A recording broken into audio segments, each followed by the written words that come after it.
Chăng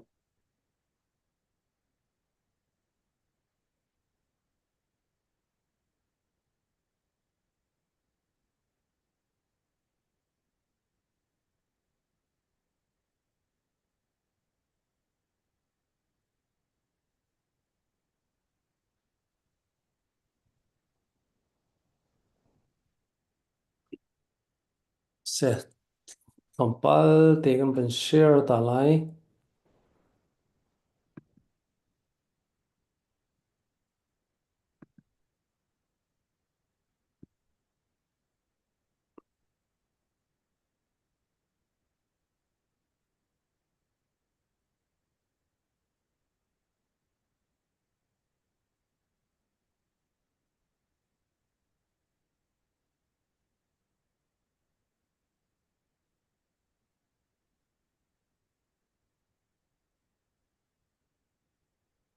share là cần khăn bằng cần bom về chiều tàu lo chỉ khát thế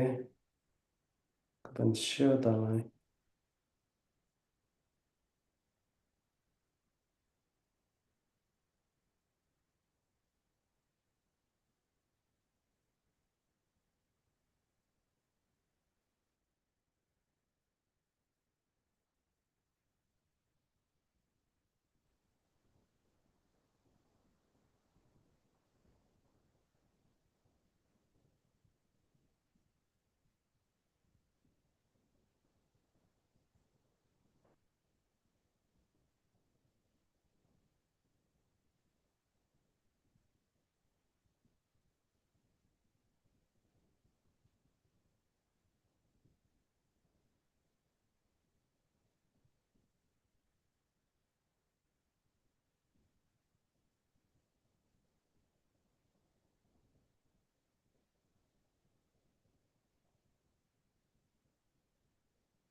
xí lệ sẽ mình thọc vào lại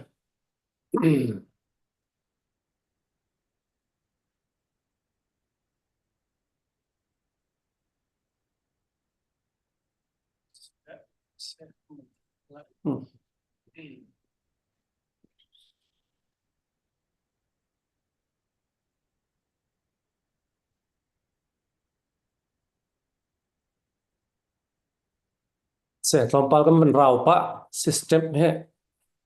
ai văn non nok pa lại direct in hen cái hệ cái zoom cái mana chân direct in hen zoom hệ ai thắc khâu lộ là cái pace hệ cái adang lấy khăn support lấy khăn văn transfer ta cái hậu là đó có văn bùi thắc pa là sẽ chân văn thắc pa nào sẽ lo ừ.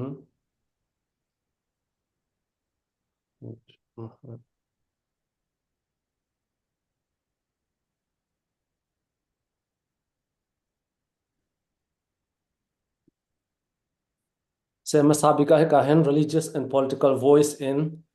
tuzana nan kut kan tlai na tuzan he ka hen special guest ka hen kampasia Reverend Doctor Rod Ukhe Beru anak kan van nei than lai atu ban tuken siapa na chan nak van pek than cha kai lom atu liu he zai sia bia kan ru ding mi he thai oka atlak ko ruwa tia karu mi se cầm khát lấy Bible bia lấy kan hal du mi sia chun cầm khát lấy di party kong US kong he kan chima chun Democratic Party kong he parin ka Bible leya mi kan pa pakhat si bantuken hi kong he fiang deuh en nangmah na thinlung a ummi te ama te kha public ka ma pi sina na hmur ka en nang kan chim kho si chun a thalai ti a karu ronga khan tu zana hen kan van som nak ase e nai man lo tuk bun tu he crusade na tu cho ma liu pi asa kau na ten chan nak van pek cha khan na chunga kai lom ti mi kha man chim sat kadu e angkan zau tu ni khan share te zong kha wang kan bom cheu la arwang cha tu zan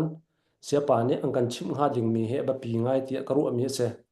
tu zan kan ru ding mi he ka hen atlang tar ka van tar ban tuk in khan US borok he pe par in D party cho khutcha party NC ti mi kong cho kho chon gang kha anaw abel avan tha tika ram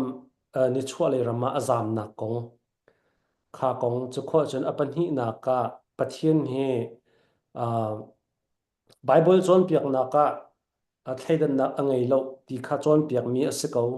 samhan sala tu zan zan zong an sia pa hrim phim ni hin fiang ko in hiti hin bia iru nak tu a hin bia I hal nak le ili nak face to face ti a hin fiang deuh in wang kan chim kho sala ti ka vandu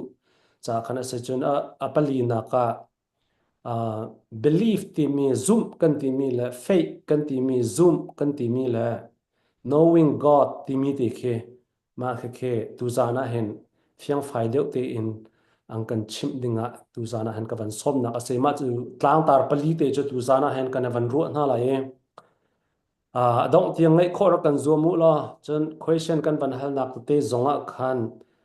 si question nan thin long mi te kha question nan hal du mi sia chen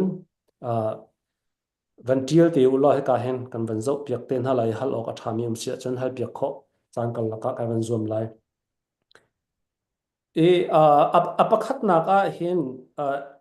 geng geng kong he khan van lu chol ko si la geng kong kan van hal masat ko lai arwang chu Bible la chon piak naka an chim ton mi pastor an sia phong an chim naka se Bible kholai asi zonga chon piak naka an chim ton mi zoom tu kan sin naka ai kal tia ka hu mi cho kan zoom ning zong at kal dan te kha min chong pani ban tuk ten akal ruwa tia ka ruwa mi apakhat naka gain cho ni chhuale ram not a khan not khuatimia khan akal ti se the land of not timia azam I chuka chun cheu khat pastor ne afoi na ken thong than chim zong ama sia nupi a thi la fa nei ti se kha appoint pakhat Bible study na ka cheu khat ni chim mi le dang tiel mi po jong ka nge ka zo te ka a cheu khat chim na ka chun nupi kha anei chang ti kha se khi ka khan chun Bible ni alang tar mi cho về nào tu kha nu kha thei pi nào an nei ti mi kha se ma kha appoint pen hi ai van dan nak te thong thang kan chim tu pol ni an chim mi ai dan nak chun thong tha chim tu asia zoom tu chiu chiu kan sia kan chim ton mi ai dang hoi mi cha abel kha thi chang chu ronga gen ni nu pi nei la fa nei te ka kan mi pol vel te he gen chi tha kan si ti khan achim mi ka kan than naten Bible study naka adang leya option ro nak than mi chu zaida si hoi ti sia chun aliwa khan minung an tampi ko Bible ni geng le abel long kha lang tar ronga se nu zong an tampi adang fa la zong pathian ni Bible ni alang tar lo cha ase ti mi kha si te ka ru ok mi cho chuti sia chun geng chi tha long sa lo in abel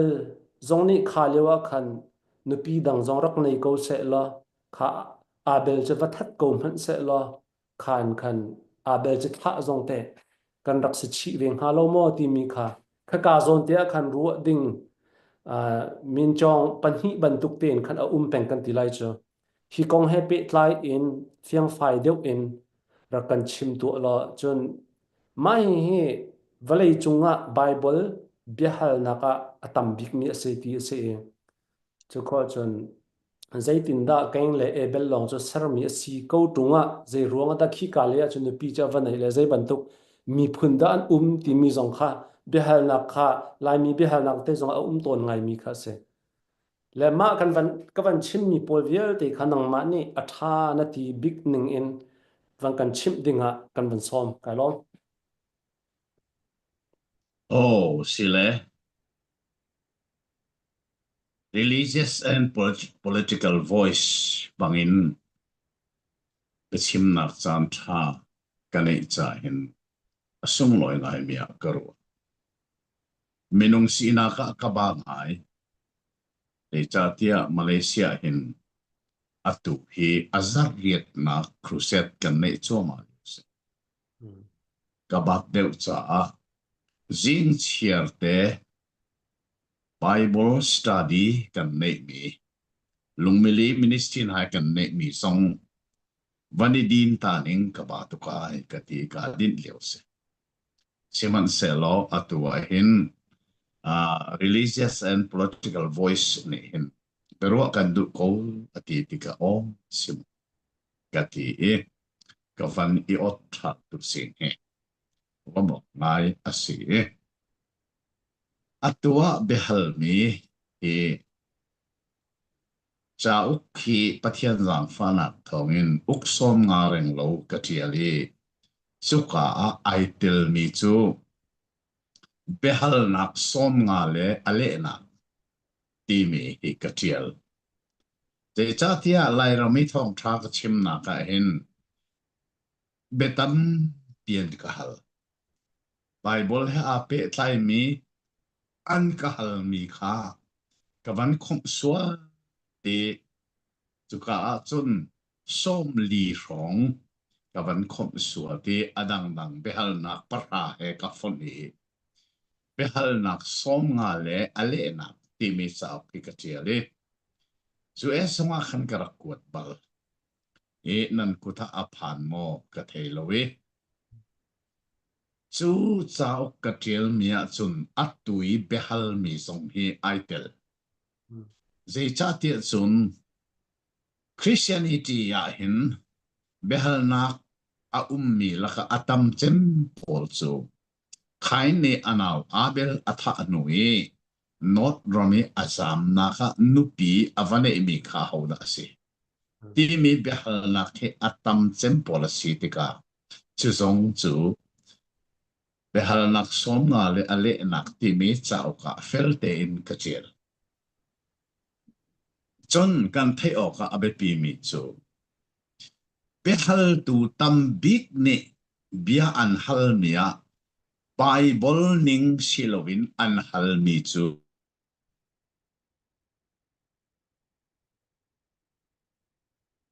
i angei ti an ti bi ya Bible at nupi ka angei chu ka ati zon hem te chu ka zon te cha van chim than tu na o van tik tu nai te kha simo khai ne anaw abel atha nuwa not drama avazam azam da kan nupi angei ti se an ti bi se Bible ni ati him lo ha te da Bible kharel manu se azam na ka khai ne nupi avangei ati him lai lo makakha behal tu vialte ni antol mi behal na Bible ning asilo mi behal na Bible kan so la behal nupia vangai ati sim lai lo se kakha Genesis dali chang khat na khasi ka van rel han lai ka rel ding mi he ke ma ni ka le mi Bible asi study Bible ka tu ami zong se ka van rel han lai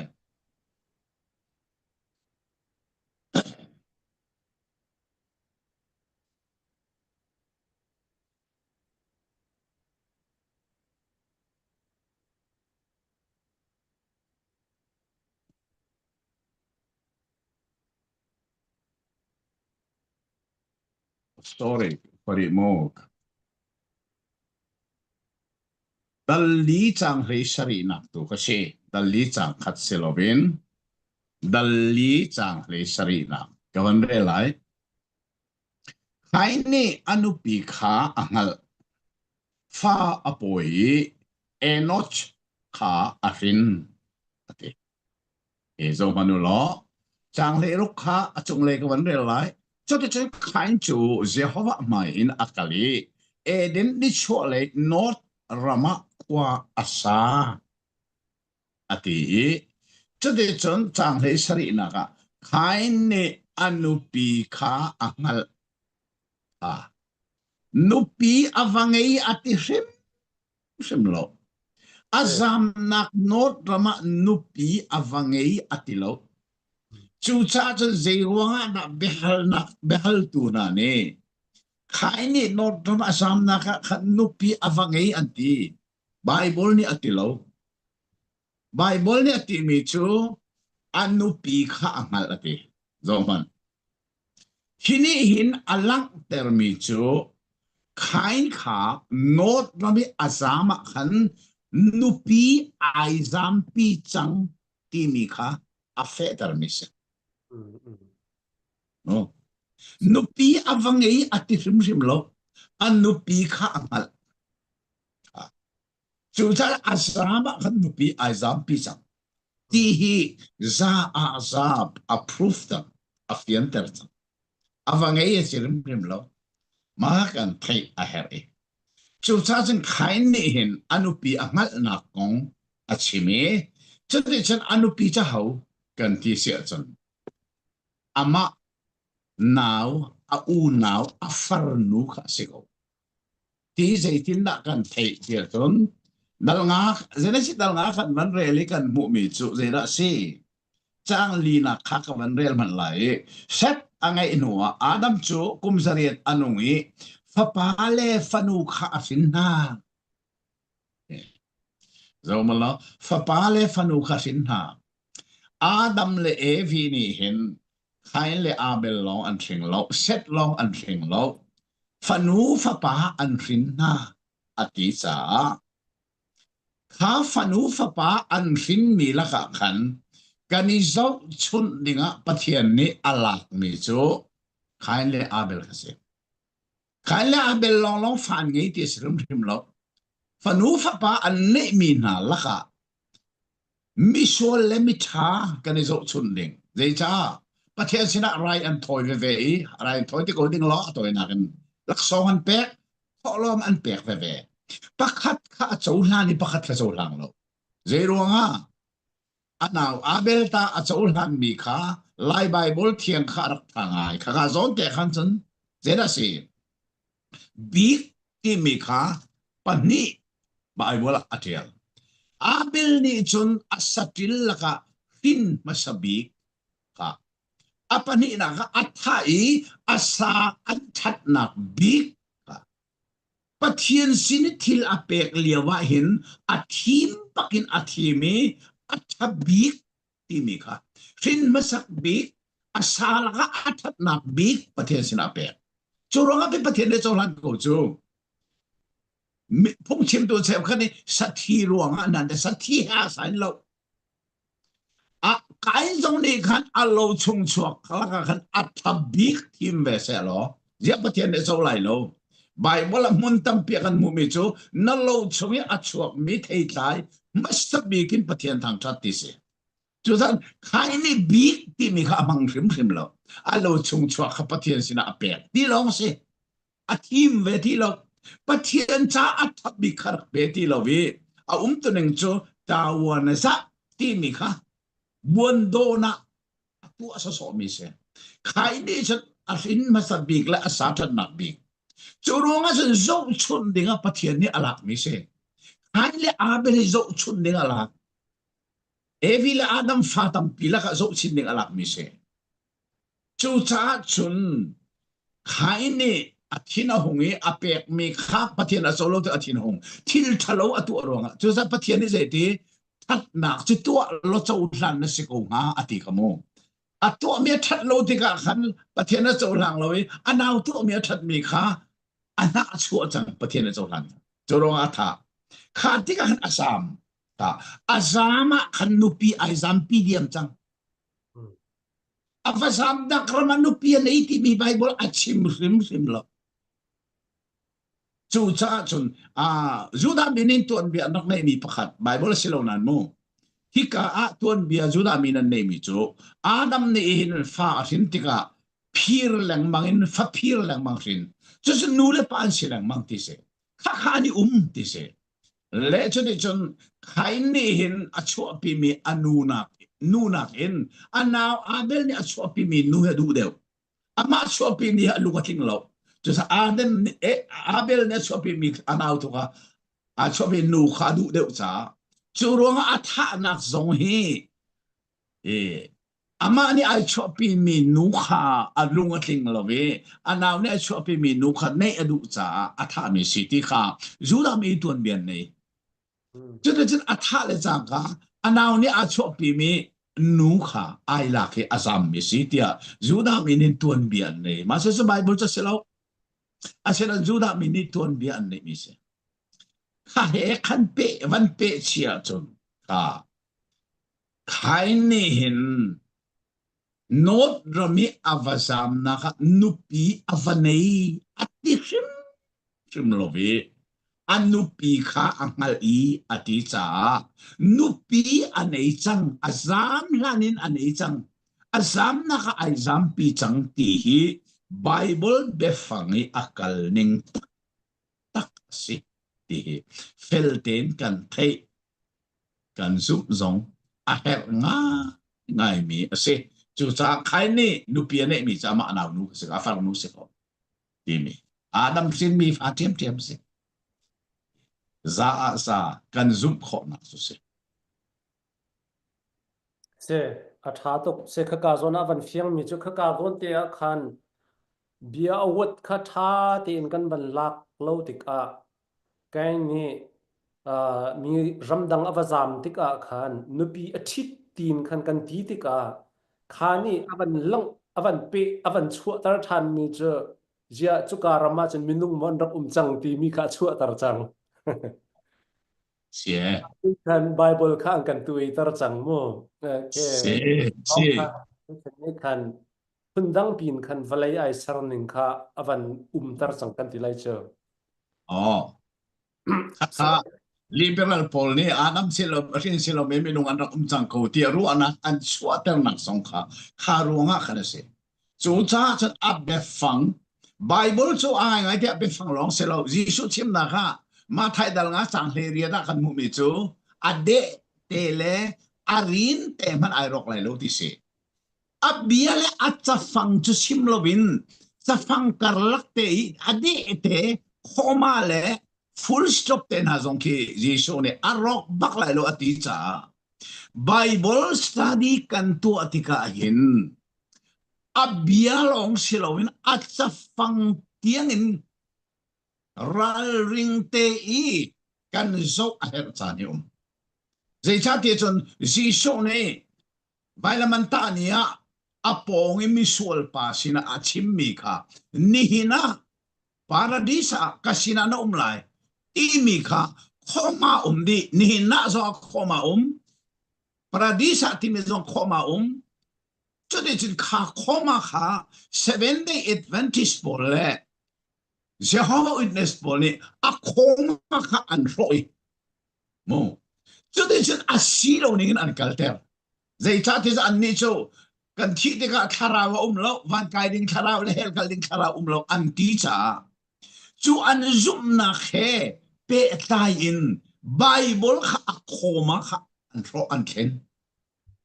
chu cha chan thil kha be pi ngai me hong chua ke Bible hi study kan tu atika abe fang tuning zong thang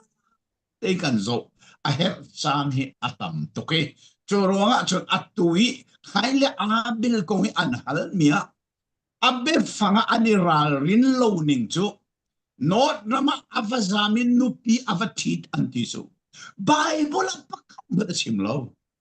azam na kan nupi thi ati rim lo Bible chimi chu anupi angali athi diam chang azam lana athi chang azam khan azam pi chang ti mi hi za afiang chu cha chun midang se le lo afarnu adam fa thiam se ti mi hi Bible tuning asining tak tak so si ti kan thai se se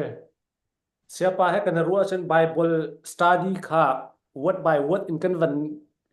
kalpa lang mang kha haw la se NIV si zong NKJV si zong NKJV zong ni Gain went out from the presence of the Lord and dwelt in the land of Nod on the east of Eden, and Gain knew his wife. Atiko lamo knew wife. Knew ahal pikan tiko lai cho. The married at the lot la. Ka fiang ten van thei hao. Lai Bible cha han kavan real mi a hen. Hi Bible cha kavan han mi a hen. Bible study what kavan kal tau si lo. The land of Mahe not the sekolah lama atan not NOD not the sela Mah the land of not the seko mi he zai ruang ada lai Bible a hen va vai nak ram tia ali ning singha ma he Zero ada lai Bible ni khazona khan khati khana le so ka thelo he study Bible ka to mi a hin fel te da hin fi na ka thiali he not ti mi ram cho amun kha location kha fiang ten achim lo na in eden ni shwa le ya ti mi kha a Bible ni atiel eden dum zong he causation ada amun location Bible na chim lo a eden zong kha a nak a location kha a fian lo cha eden ni chwa le ya ti mi zong cho a location kha a fiang lo asinan Bible na chim cho not Rama ati cha in the land of North ati cha not ram te seko asinan a location kha fiang ten kan bulo Bible en chin chia ding chu zen si cha kha in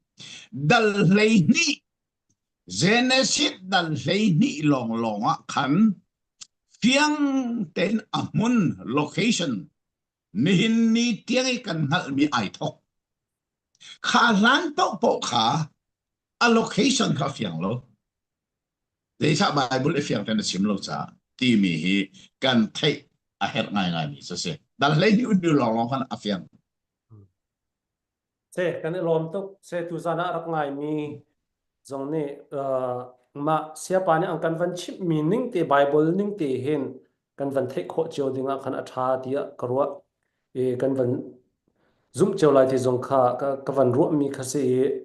he ka zona hen kan van confirm ding cho Bible ning kan van confirm ding cho khi ka khan not rama khan vakalen nu pi kha thi lo ti kha afiang arak nei chia mi te kha nu pi nei chia mi te kha zam pi khi ka khan nu tu ka hal pi e chete chen fa nei ti mi kha Bible ni avanti e khataning in khan avan sitika khan chun atanga bi avan pe mi cho kha kho khan city zong kha an bil ti mi kha avan chang chmo chu chuanga chimdu mi che kam khat lei he khan opposite se mi che ja kha ka khan na pi nei ti tika kha ka khan ram arak chang lo mo ti ban tuk kha behal nak la beli nak kha ton mi kha se chu cha chun he ka hen he built this a city avanti tika khan chun an ma nu pa tu kha an vakali fan va nei inok ti van nei kho nu tu khan city zong kha an serati mi kha van lang tar te ka hi Bible cha ning dan he an kal han te tua nupi anei timi te kha van fiang mi se chu ti sia chu next point next step te hi ka zona an te abel hi te nupi fa arak ngei ve chang ha ma liwa hen Bible ni chun alang tar lo da fa nei ve chang ha kan ma valei chung mi vial te he gain chỉ thả một con CD câu hà thì mi để cả next step oh của là Bible ni hin Abel ni nu pi ngai na kong achim lo chu cha achim lo mi khte de ti man ngan the ko lo asinain Adam fapa pathum na set kha kan van zo tika set te fa na ni khan pathian min ko ram an thok tia achim Bible kha chin chiao ga tlak ngai ngai mi se kha kulanga nak mo dalli kulanga nak kaman rel lai Adam ni anupi kha angal than papa afini amina set tia sak zaitin tia haine atha mi Abel airola pathian ni chidang akapek tham tia ti set ama rim zong ni papa ahun thini Enos tia minasak chu ti chun mi ni Jehovah min ko kha an tho tia ti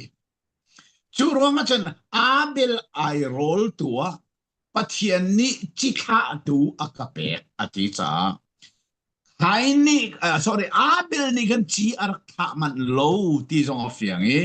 chu cha ai o tu ding a set tu ni chi tha e chu set chi kha ni chon pathian min kha saman thok ya Bible na tiel chu cha chon Bible ne atiel ning pi na hen kan kal khom lo we kal ding zong se lo we chu cha chon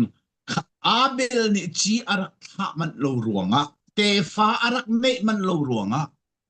Bible ni ai rol tu chi tha tu pathian ne ka pek tia achim chu so Adam fa pa pathum na kha se set kha chu so tring se chu ronga chen Abel ko zai man lung fin ok a lo me chu te fa arak ngei man lo ti chi atha man lo ti kha kan mu mi ase le minung vel te hi kain tha set tha kan se ko nan ti zonga nan thei than dinga kan thei than dinga be pi mi chu kha minung vel te kha pe pathian ni ti na tha di na chu vole chunga pakhat man umlon ti na tha di choronga Noah fa pa pathum ka Bible ni fel te na chime khi Noah fa pa pathum na mangin leichung mi vial te chu fin an si ati chu sa minung ti mi Noah fa pa pathum man sin mi kan se chu ahong fian nak chu na ti sia chun atu liam san crusade ka sim ton mi chu Bible hi volei chung chauk vel te laka zoom attack big nak chu Noah fa pa pathum mangin volei chung minung hi rin kan se chu cha volei chung an minung kan vun kan chuar he mui sam pathum long vun nak vun ram vun sen volei chung pathum long kanum zero nga vun ni phun thum tia chun Noah fa pa pathum na mangin leichung minung hi rin kan se Chononga Adam fa pa kai ne Abele kan ti mi sete ti mi khasilo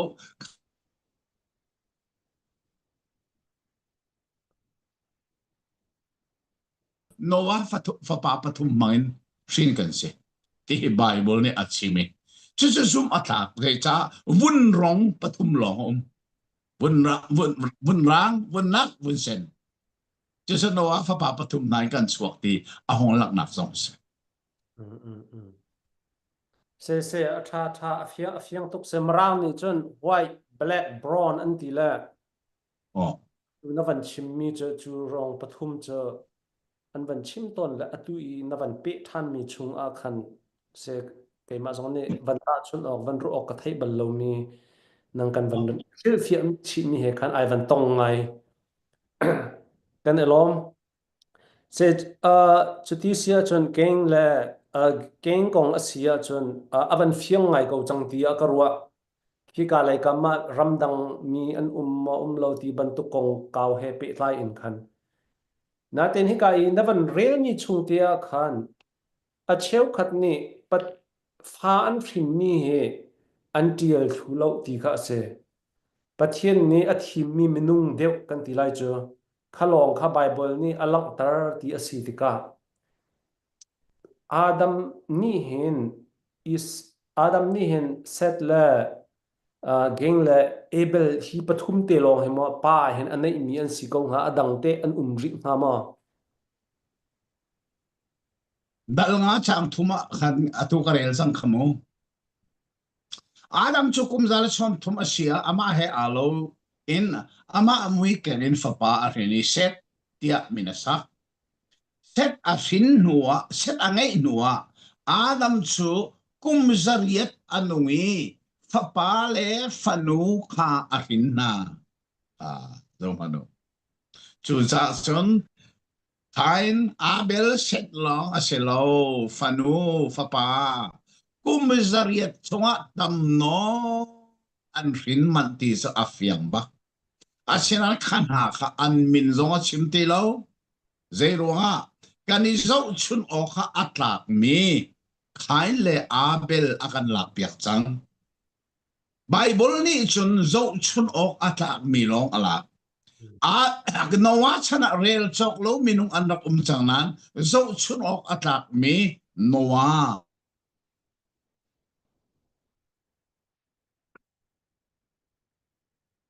overlay chok minung an nain pathian ni Abraham long akan lak piak chang zoom nakikan pa kani zo chun dinga chu sa chen Bible hi tang a umi tang kar lak kuar umi tang a chani tang kar lak kuar umi tang chung te long long kha thi mi tang kar lak kuar minung vel tele chan ka Bible na chim ti lo kani zo chun oki ang tak mi long akan lak piak Adam le Evi ni fanu fa pa tam to an mi la ka kani zo chun ding long akan lak piak ti kan thai a hat tak mi se se avan fiang ngai te kan elom se gain le abel kong khacho khavial convention se la angai tu zong kan lung kan angai tu zong ne kan fiang di ko lai ti zum na kan ai chuti sia chen next question na pathian chu thleidan nak angai lo ti mi kong he van se lo pathian ni isau is how sa kaloma kha is how zong kha ka reject atimi kha ma kha zong se Abraham in kan zo sia chon Isaac la Ishmael ase i Ismael chitha la Isaac chitha cho kan thai la Isaac ni Jacob la Esau zong anai na i khata khan Bible ni fiang ten timi cho reject timi kha han khaban tuk asitika khan zaitin da ma he heidan asakaw lo mo timi kha beruat nak behal na kha than nang mang mi ase e ma kha zaitin da pathian alung put ning la a plane asi zia ma kha heidan asi lo zia zaitin da fiang da unang kan van shil fia kho lai timi te kha ki kong hai pe lai adang dang zong kaw de in kan van chin fian dinga khan kan van song ruoka atlak tak mi pakhatsu bekam luna si se bekam thara si se minung kong Bible ni achim mia hin fa upa silowin fanghak sialeng mangni thachuan makha ruoka atlak mi le zai cha tia chun chu chu zai ruanga tia chun minung khoru anak le pathian khoru anak hi zai tlukin da aidan timi kan ngal khonak sa minung ni chun fa upa kha usa kan pek nai ro chau tua kan chia na fa upa leng mangkha mo min chong tu kan lai na ni kan lai hol na chun min chong tu fa upa chu kan min akan chong tu dia kan tin na usa kan pek na asinain Bible ni chun fa upa silawin fanghak sialen mangkha to chu apek phone atunai te kan simmi jong khabarun ruat panu Adam fa palaka a upa chu khain se ana upa chu abel se taka kan pathian ni a hauda to chu apek khain kha to chu apek pathian ni apek mithil arai thoina a chau hlang a u ta chau hlang lon anau ta chau kakha ruok ata atam ai thok na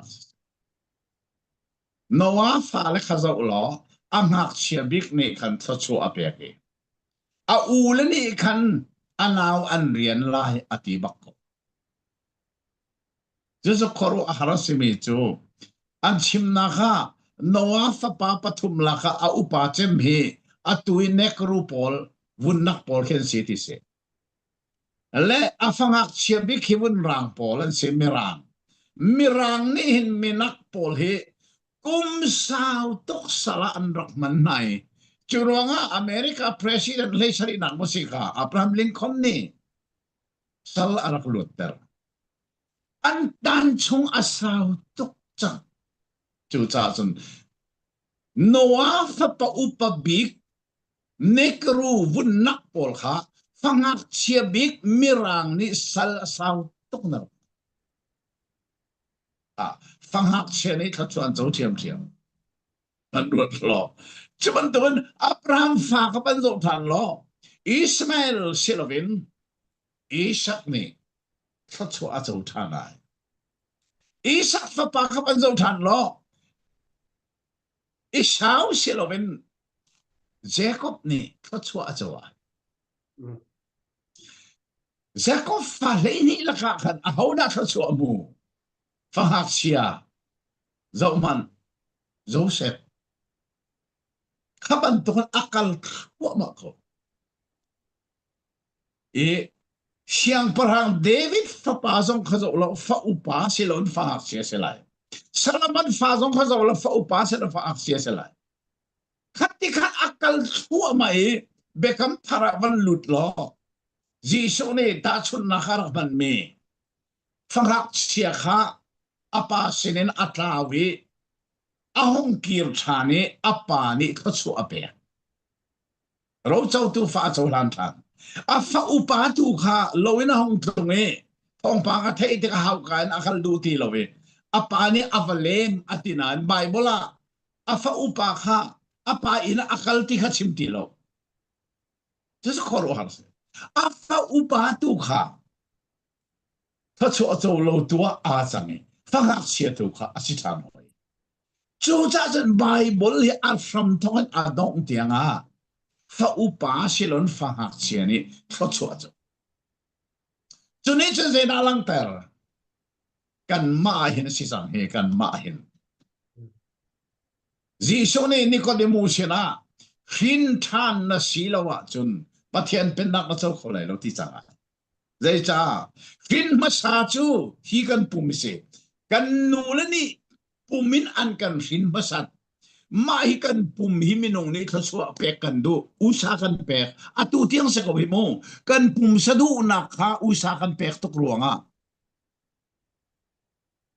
fin masak usa kan pek minong ni asen an pathian ni thaswa pek tip mi cho fin manung at harin kan nun na ka en fin than kan her fangak chia kan ma chua ka heri chu pathian ni khachua pe ka ti ma van chu ro zo ter ti mi zong se chu za hi hin ba sak ni zon thi le sanin van chu pe na chu lai lo ati bak ko je cha hin ba sak si cha se chun ka van kir ta lai isi ba sala atak mi na vel te kha an luat ko na in kanan ram alut mi chu pani long se zo so la kalep atang vel de zaram char an thi di minung ting som krong zai ruanga Egypt hin mi chukanan lu ter ka pathian ne du lo hin masakan si ufa upan se awna kanan na malut kun kan ti sia chon ram chara kum som li an wa liawe an thin mi fa long long ni kan fat har long long ni kanan lu chuman tuk bakin atwa kan nulen ni an kan thin mi hi kan taksa hi kan pumsa hi hin masakase chu pathian ni kha so pe ka ti mi selau kan ma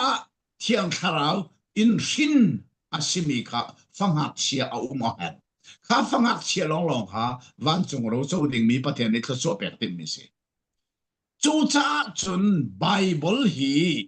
adi lakin khatikan kan son ta long long a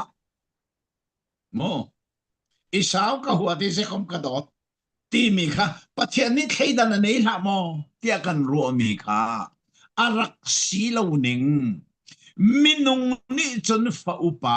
kha thachua mu ter kan tim ro chau ter kan tim lang mang na in Bible ni pathian ni chun fangak chialeng mangi thachua pek ati mi ro chau tu si teratim ti mi hi ka khat long silon adi lak Bible di ilak bekam sunin evil Adam thokin ke bekam thartianga tilkal ni ngasi ti song hi Bible song tu ni kan chon hi a her tak tak chulawa chen pathian ni thei da ngai kan ti comment bekam thara hin felten voi thum ai tial mi chu pathian a thei dan na a lo ti voi thum atial bekam thara atil du chan mi chu zeidang konga silowin in lelo te na vale chong sole vale ngun te na rum nak te na rum lo nak te na konga silo pathiana theidan na lo ati mi chu afapa Jesu Christ vailam ta amangin asel mi kham nak chou tu dinga pathian ni theidan nak nei lo mi sei pau ni a chong kho ti mi kha mo chu cha Jesu ni azum mi pau atia pau ti mi kha mo mirani whoever believe in him ama azum mi pau mo pau ni chon thim mi lo tia lak ter pathian ni akham na aser mi kham nak chou tu dinga thim khun mi anei lo ti chu afiang e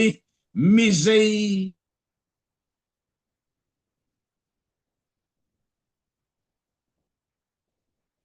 mi zong na so zei man tu ka tha mi zong na so kho thei da la lo ati mi chu kham nak chou tu dinga pathian ni thei da na nei lo ti bekam thar Bible ni akman mi be fang se ti hi kan thei a her ngai ngai mi se Than hin thang ni comment la pek nak a chun nu chim dan chun fakhat nak ngai lowin fan hi nak kan ot kan how tung ni lai ti sa chang ka hen okay ka hen van and or a Facebook ning ka van chimlai van and Elizabeth van dot ni van halmi ka van real to lai ma hi chan nan ngai a chun rakahal piak to lo zaitin ani ni mu ning la le ning sing ha Bible la me fear se tan chu fear du tha du le sho du longa ara tia John angan pasha me pasha chunga chim zai zon ruwa nak le dot nak he di party le president zong ni thil tha tampi an tu mi laka pakhat lai mi refugee tal he volei chung ramkip refugee an lak ton mi khe sho du tha du a setan phu setan party chol chang nak long te mo asi ko ning ha ati o ma he cho okay say atu next question tu khan navan chimte lai atu ka question he hen ivan pe lai lo say atu nai kan bihal nak chunga khan topal te bible chang van confused de mi marang bible cha zonga ka zo le phun an tial le marang bible cha pakhat de wa khan chen partial hardening kaidan de in ha na apek ha tin atial le ma chu rom angan leikhat amhe kulanga chungta he ka van rel ta lai ka u le kanaw na betli pakhat nan khal ok I ka du mi chuni chun ka phim tia irut lo in an tar halai chu betli chu hi ase Israel mi lungkhau khal I an hi zungzal cha an asalo gender mi an di lak in pathian sin I an rat chan tiang chalong asalai ati hikazona Israel mi lungkhau khal in an hi zungzal cha in asalo tin lai Bible cha ni atila kam khat lei in chun Israel mi na heten lungkhong in ko tar mi na he khundang deuh in lungkhong in ko tar mi na hi timi zon kha khaka zona kan Bible study dang ien ban zelo ve na a khan chun hi zon zon Israel mi na he thleidan deuh te in pathian ni a thleidan ko na a chia na timi in khan an lak lehi ka zon te hi te thleidan asamo Israel mi na he tin thado in planning atu apiak or thadeu ti zong cha salo na ten planning atu ning dan ke thleidan asamo salo da ti mi te kha kan ban ha du chap Roma hin Paul ni dal kuwa in ai thoki dal lei khat tianga lang ter atip big mi chu pathian mi phun Israel mi na ni an me sia kha an raktol vai lama anta chu ruanga chon zentel mi na sin tuwa kham na ka phan Israel mi na ni hin an me sia khatol lowin kan me sia sikautia rakcho lang na se lo chu zentel mi cha kham nak ding lam ai ong khong alo an raktol li vai lami anta mi ni khan zentel mi cha kham nak inka ai ongai ti pol ni achim lechati chon kan ni zentel mi na ni kham nak kan mui zentel mi na tlamkin nak arak phaktika chun atiai chu cha khaka na rel mi kha kale mi Bible ka manning te ka rel ve ban lai chang khula changa nak kha ulanau na hi bet hi hin an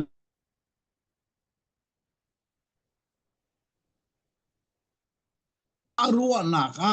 nani film ter solai zentel mi na tamkin nak apha klanti pau chu Israel mi na chunga lungpin na kha a umri chu cha chun zentel mi na tamkin nak zedik na phak lai mithiang alak tik baka selai just kan tamkin nak ding se mithiang alak le chang ka hin atua Israel rami Israel mi vial tele America I menong ting zai sat da Israel mi kina vial te song ni kin an mesia an raktol mi kha an ngal ve chang lai zai cha zentel tamkin nak aphan lai mithiang alak bak chon Juda mi valai chungi Israel mi vial te khozei ram mi zong ni kan pipu na ne vai la me anrak ta mi kan Messi arak siko ti mi an hal velai chu cha chon chu kong chu pol ni tha den a soi noi mi se ma hi ani sing ta ka chon dispensation an ti thai jing zar pinia hin hika zo pay Christian fellowship a hin chim ka ti mi se mithiang alak nuwa volai chunga zai thil da tung lai mai kan thei ao mi thiang lak ti mi zentel sa ma king chan chunuwa chun zentel chan kha dong velai Israel chan a thar ai thok lai ti nak se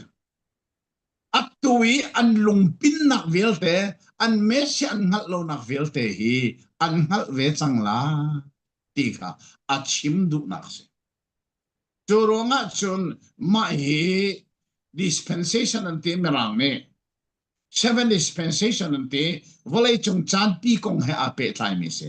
pathian kho khan nak ase churonga vai lama an raktai an mesi an ngal lo nak ne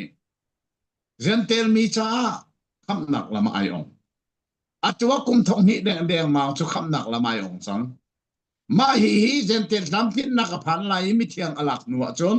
zang fa nak inka adok apit velai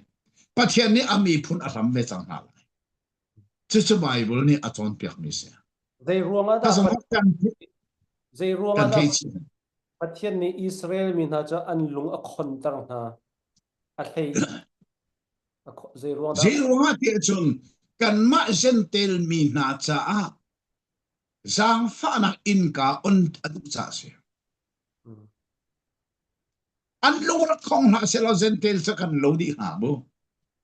zentel mi na cha inka on adu ruanga ami phun kan lu khon tar chu bible chim mi se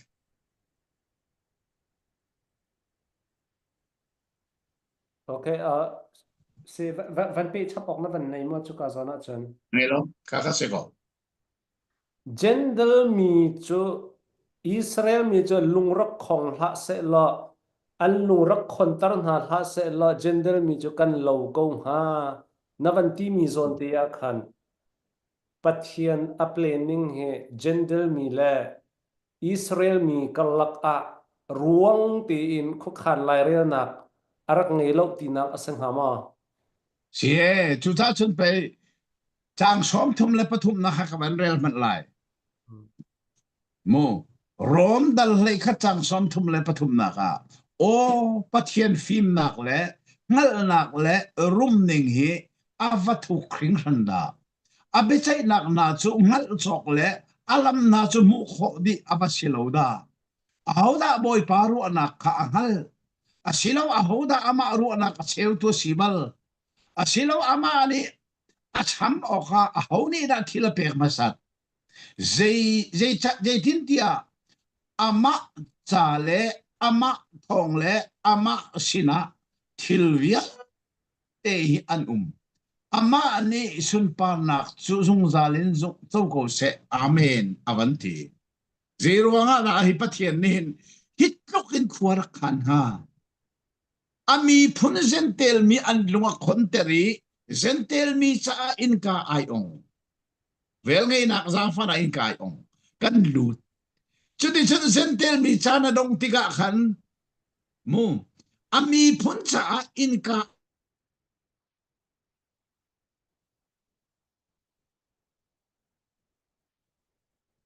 pathian kho khan he khoru arase afim nak he khoru arase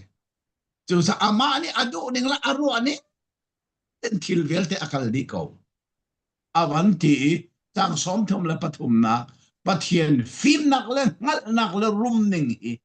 avatu khring randa avanti nak chu se chu sa ama pathian nin tha ten thil la khan ko atu asentel mi cha in ka ai ong ni mi zong hi ami phun na ni an me se an raktol thong tha so han dal khat chang le khata ama chu ama mi na sina ara nain ami na ne an rak so hang lo ati mi bakka an rak so hang lo i bai lami an ta atika chu chu sentel mi cha in ka ai on na rak siai zang fa na in ka kha kha pathian kho khan nak se chu cha chen pathian ne aser mi minung i a hau man hi kan lo tlau hi arak siang lo ti kha i ka so na kan hu mi chu ma cha pathian ni thleidan na angai ti mi in lak lawin pathian tu ni a planning tlin nak ha ding cha khu khan yeah tam tu si afim nakle afim nakle athe thiam nakle arum nakni thil vial de tha ten plan rak tu di sa ka pol ni khoru arasie kan thei thiam lo atinak se te atha tok chuti sia chun hi ka zon te hin hi bible cha he atuna van chimmi chu te akhan dispensation chunga khan van hal chap ka van du mi chu kul nga nak zona khan gender mi an di lak in pathian sini an rat chan tiang chalong asilai atitika valai pi hele sual nakan akhat chin lang mang lai zoom lo tuan kar chin lang mang lai zoom tu na jong he atua kan evan chai ding mi kong jong next avan ra lai valai chunga sual na kar chin lang mang lai kha khasitika zoom tu hi kan tlom chin lang mang te lai ti mi kha afiang mi ase e chu dir huna hi kan gender mi di lak an rat than tika atimi he zaida adu nak asing ha zoom Lai Bible ni ale ening, lai Bible ni ale ening kacu kakazon kacu kadu baklo. hmm. Cuca cuni ka kale mihi kabanrel man lai. Sentel mi na tam kin na apak lan pau cu ka. Maka kasi tam kin nak se. Hmm. Sentel mi na tam kin na apak lan pau cu. Israel mi na cunga lung pin na ka a umri. Israel mi atu tiang lung ping cu hizo manulo. Israel rama an luti independent an lai aram zongan an dir chang. Asinan an mesia konga atu tiang an lungaping. Vailame an tami hekan mesia city atu tiang an thailau.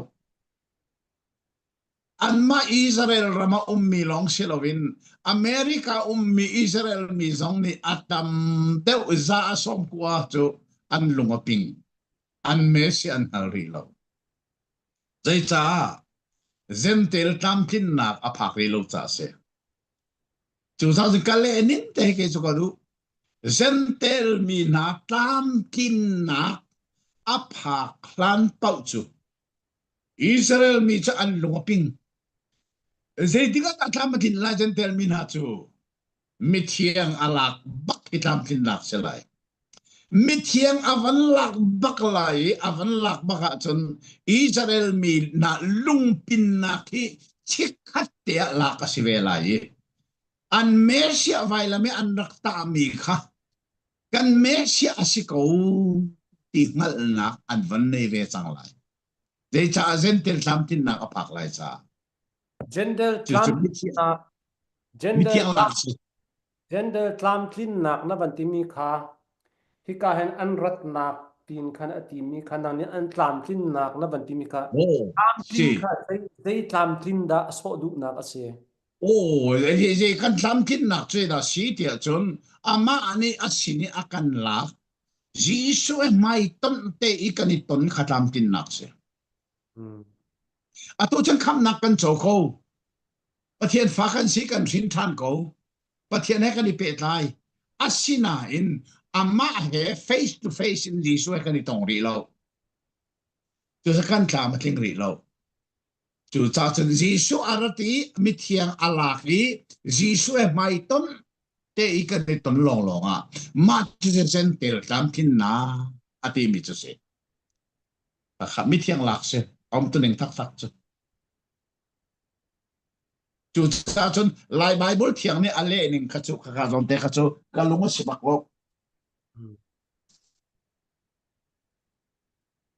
se an ilom a hi ka zon te hin behal nak te tu na ya khan ka mu le ka pan zo ja van lang kho ti lo wa ma kong he khan ai pi oh van thalian mi avan halmi te he kan van hal piak ta lai van chunga pathian hi kan hu te lai mo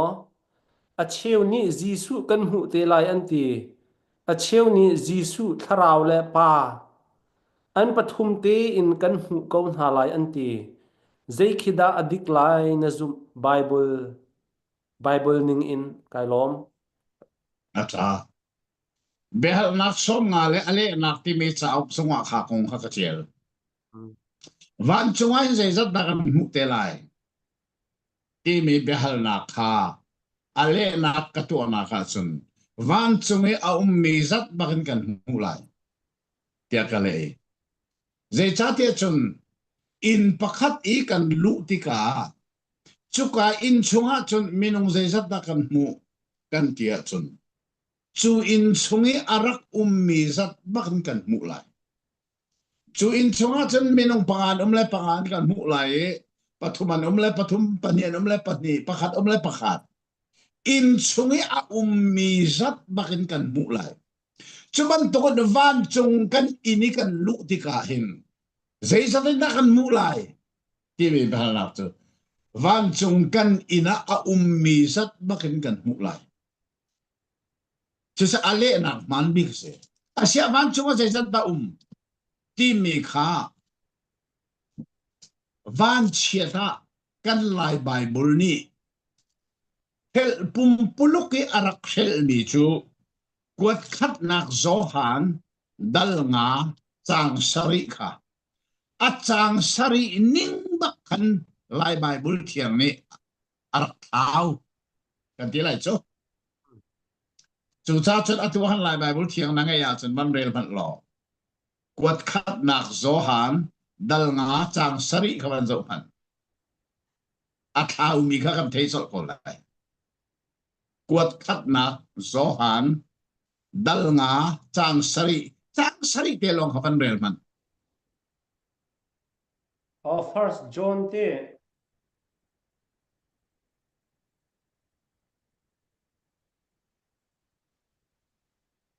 chakwat zohan pakhat nak dal nga chang sari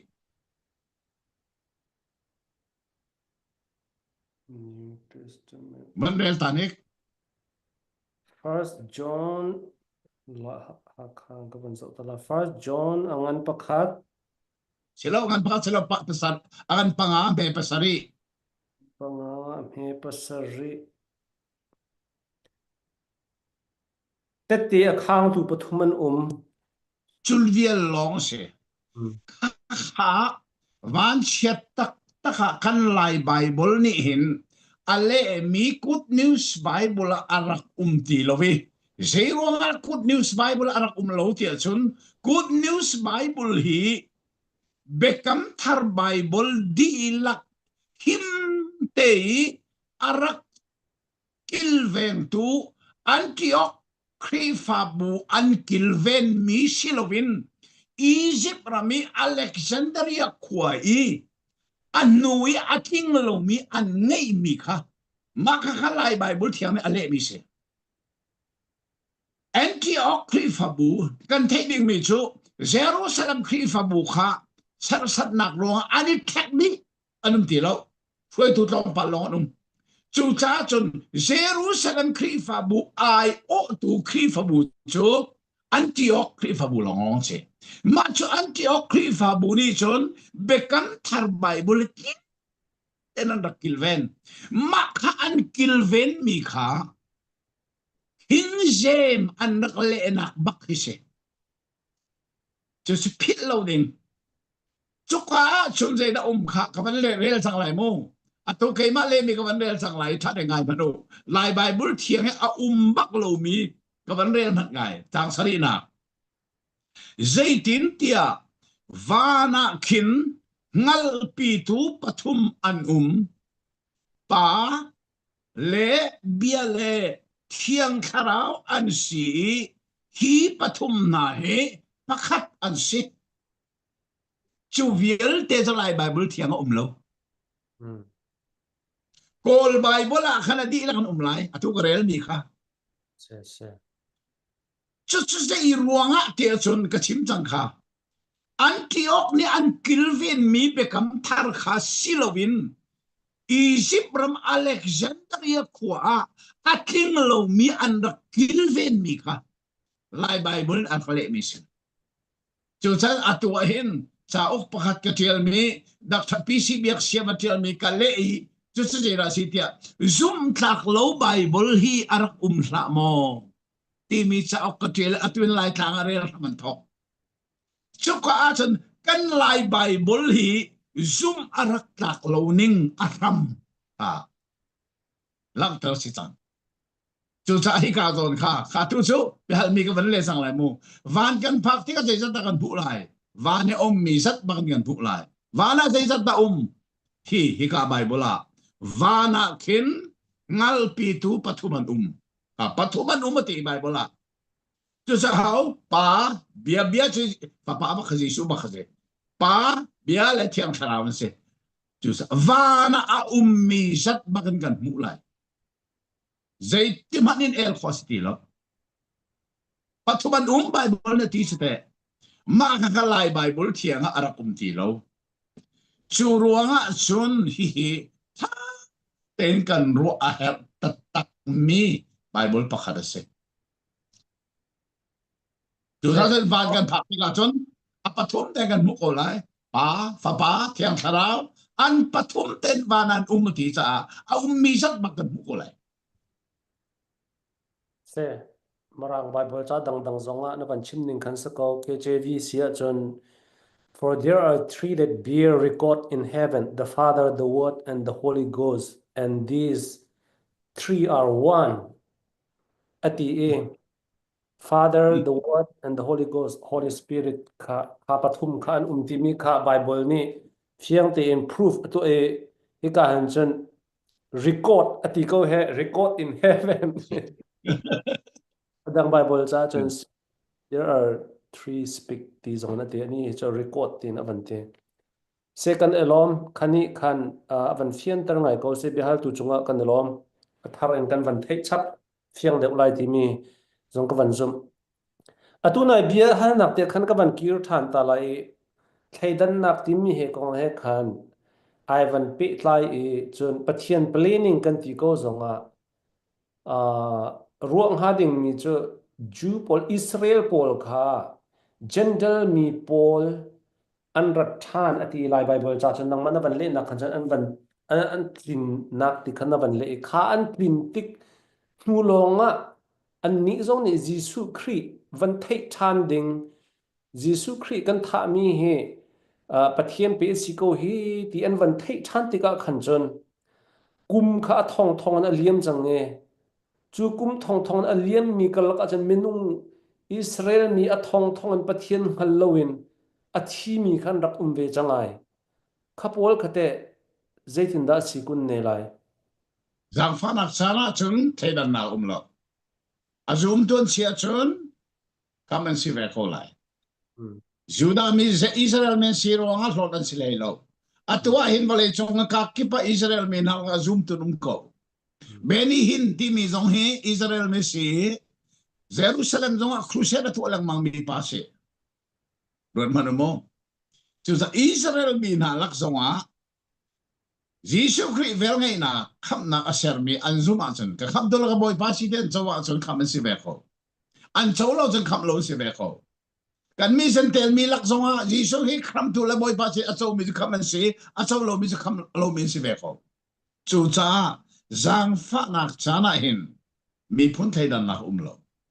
patiana mi phun ro le lo chu ronga pe rom dal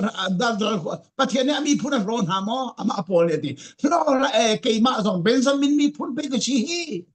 patiana ro tung lo ati ama pol zong patiana ro le lo ami phun hoi mi dang zong ha ro le lo azum tu khaman si ko wala chung kum thong ni chung a hin Israel la ka zoom tu rum ve ko krifa asenan azum lo tu chu khaman si le lo samhan sa la Bible ta nga kan van zau than pathian vel chung se i azum mi che an zoom ko na van ti ko lewa khan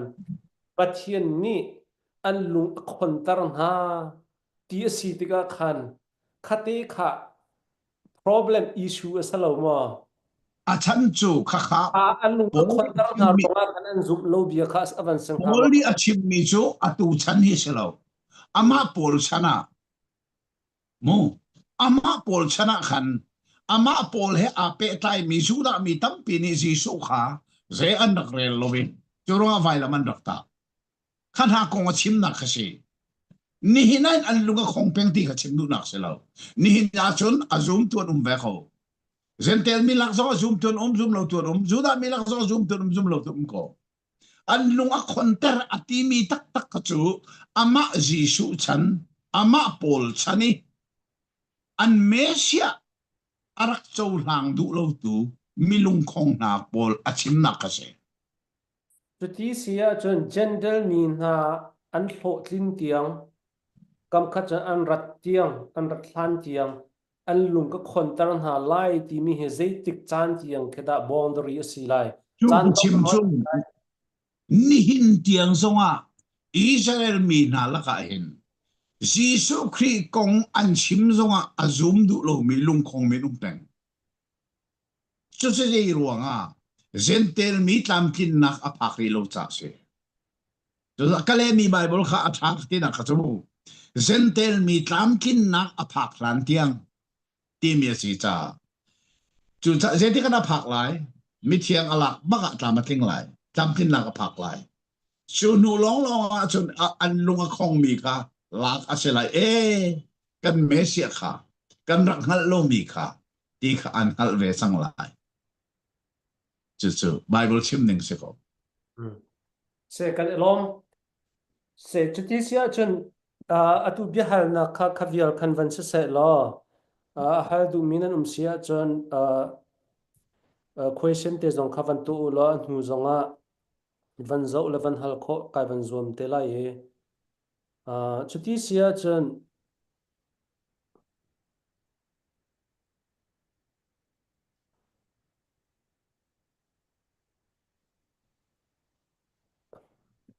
oh akal lak te ya malian ni avanti mi te he kavan hal piak ta lai mi do hi swal ase ma le ruaning in kan kal hi atha ko lai mo ati du nak samen lai mo atha ko lo mo ma le ruanak in kan kal hi atha ko lai mo ati du nak samen lai da kate mi do he swal ase ma le ruanak an kal hi atha ko lai mo ti kha question avan tu mi se bible ning te kan kal hi athabi ngale ru anak silowin mi ru anak zong silowin a hau ru anak zong silowin pathian ni tho achu no mi bible ning te kan kal hi athabi chu ke ma kal ning zong se kan elom se share rol up I akal pi ning ang kan chon piak lang bang mi he chu minung sirong atlam phin lo nak zo kho sama se lo ama ni ai zuam nak le akal pi ning te chu according to the bible ti mi he akal pi mi he asako kan elom chu ti sia chun behal nak danga van kal usi lo behal nak pani khatang ri le tunai zonga khan behal nak kha avan tu chang le kha kong happy tlai in nang ma ni atha na ti ning in nang hu ning in vanchim to la US election team na ka D party chu khutchia Satan party and C na ti nang arwang te kha ma kha cha zon na ti mi kha kam hu e atu bantu kan beru na kan van som te ka kan van som du na chom hul la ka ten hit ten achim sia khan chan atlam zong atling deuh lai kan the zong kan the fian deuh lai ka ti ronga khan ase ma te kha sao deuh pi zong an khate kha sermon ban tu zong an shil fia nak wang kan tu piak ding khan kan ban som oh sengai ka lom tak tak le atu Malaysia ka umliawa hin US visa hi ka siawi ka sum le kolram hin US visa hi vai thum karak lu ti avai thum te ka sum tu cha US visa hi siaw karak tim ti lo ka din chang I Malaysia ka phak nuwa hin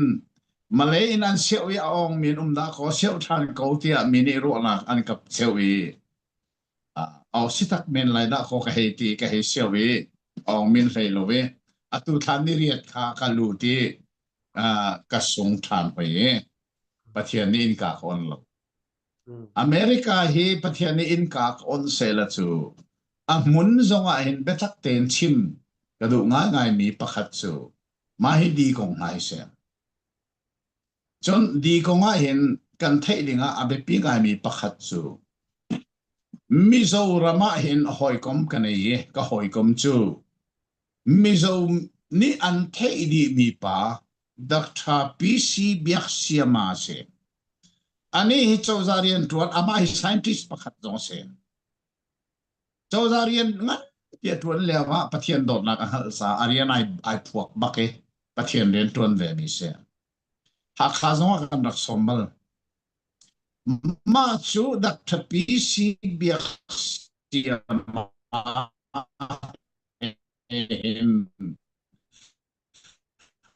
atu hi kan lâu na nani mi zora mo bakay lai ramak asinan kan kal di ni achim mi lai mi ni thei na sala an khoro har bakla ke mani kachim mi nak fak de na mani chim cheu khan ni nang ro lok cho America political le ram fuening na na thelo bantil o se ko lai asinan mo ka hoi pa PC biak siama thei tuk ya a thei mi lai mi la ka pakhat man na dum lai lo amun mi zo na thele lai lo ama tuk a thei mi hi cho lai mien lai le mi zo zo lai lo zai cha ani hi vole le zonga scientist pakhat ase chu sa Bible and Science ti mi zong volume 1 to arak tel mi pa se ama scientist arak si cha India na met ke defense le akin sa tak mesenan afin thani pathian rian tu du sa at pok mi se chupa sin zon thil tam pi kalak le chu cha hin US konga hin i thim han zonga FBI katiel i thim nu zonga hin vai ni thum katiel thani amanung big katiel mi chu nai te se kan tung zara khan di party le atan tu na khochirwal an sinak big chu pathian le abetak deng teu in aral chan tu an si cha si tika manung big katiel mi se le America lam chukara khuti lowi pathian ne rat nak san hi mai le akape ha mo thailo ke chu kum le ya upa ka se change kara kholo jong simen asiran tu chan chu hitiban token internet in vole pumpia bia kan chim kho nak chan ha hi ara asung loi ngai chu cha chen hi ko tu zinga chim nak chan tha hi religious and political voice mai kan ei kalom ngai ngai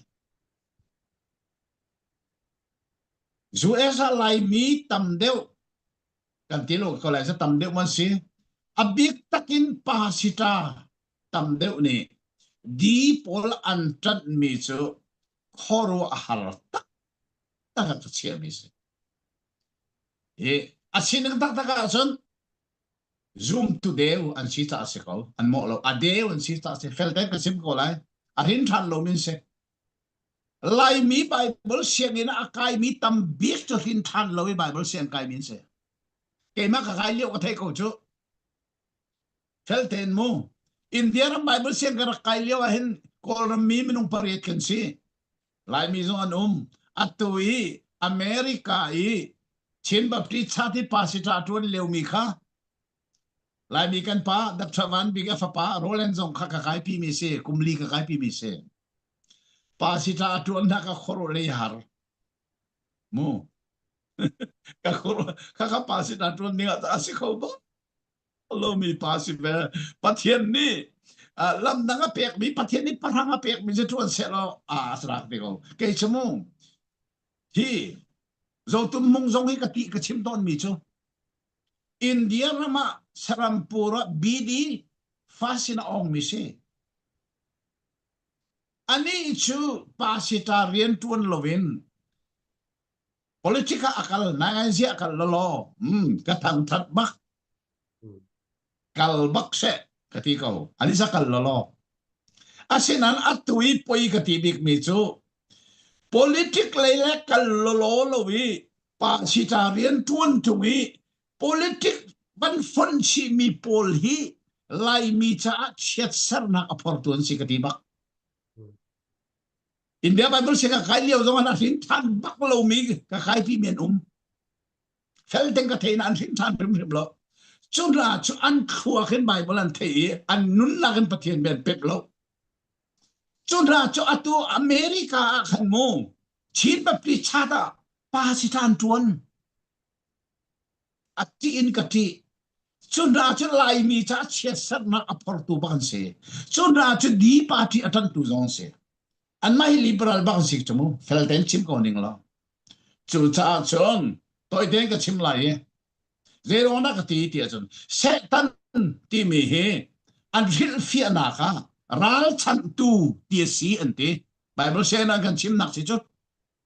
anana setan hi setan ar sibal lo amin masa chu lucifer se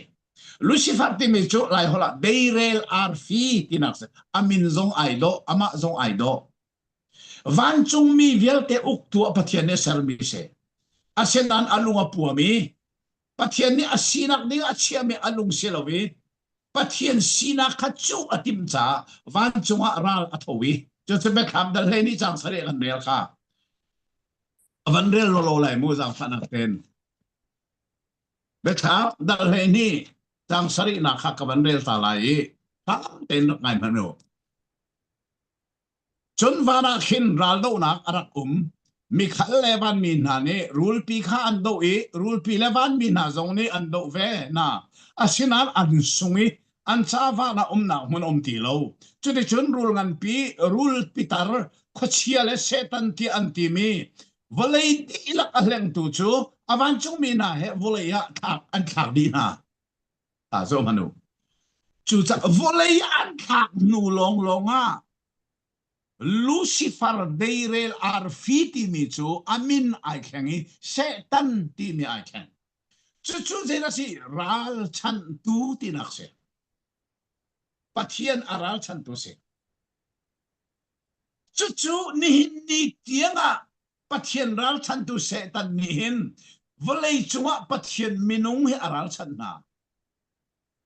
chu atui America di party pol ke pathian le abetak le zoom tu ral chan tu bak an se zedan ral chan mi anang tampi si mahawlaw nu la nu pa le pa yum na merang ni homosexual antimika kay so kale mi bible ahin mo fang lang tele lo sa thalo ka ti kale to ka hor dia kale homosexual to ka hor se mahi to ka hor hi khosai na ai thok kan tia chun genesis dal heria ta si khamo Abraham unaw pa lot a nak sodom khopia to ka hor ani thok churonga pathian ni mele kanin arakhana khaka jong han to ka hor anakum sang fit loading mi chu Israel mi tuan dia khatha den marel man Jerusalem temple tiang to ka hor anakum chu cha chen pe biak nak athar chu tu pa ni asali jeti kha Jerusalem kho chung zen temple to ka hor ai mek mi pol kha ram chung na thol di na ya bible kha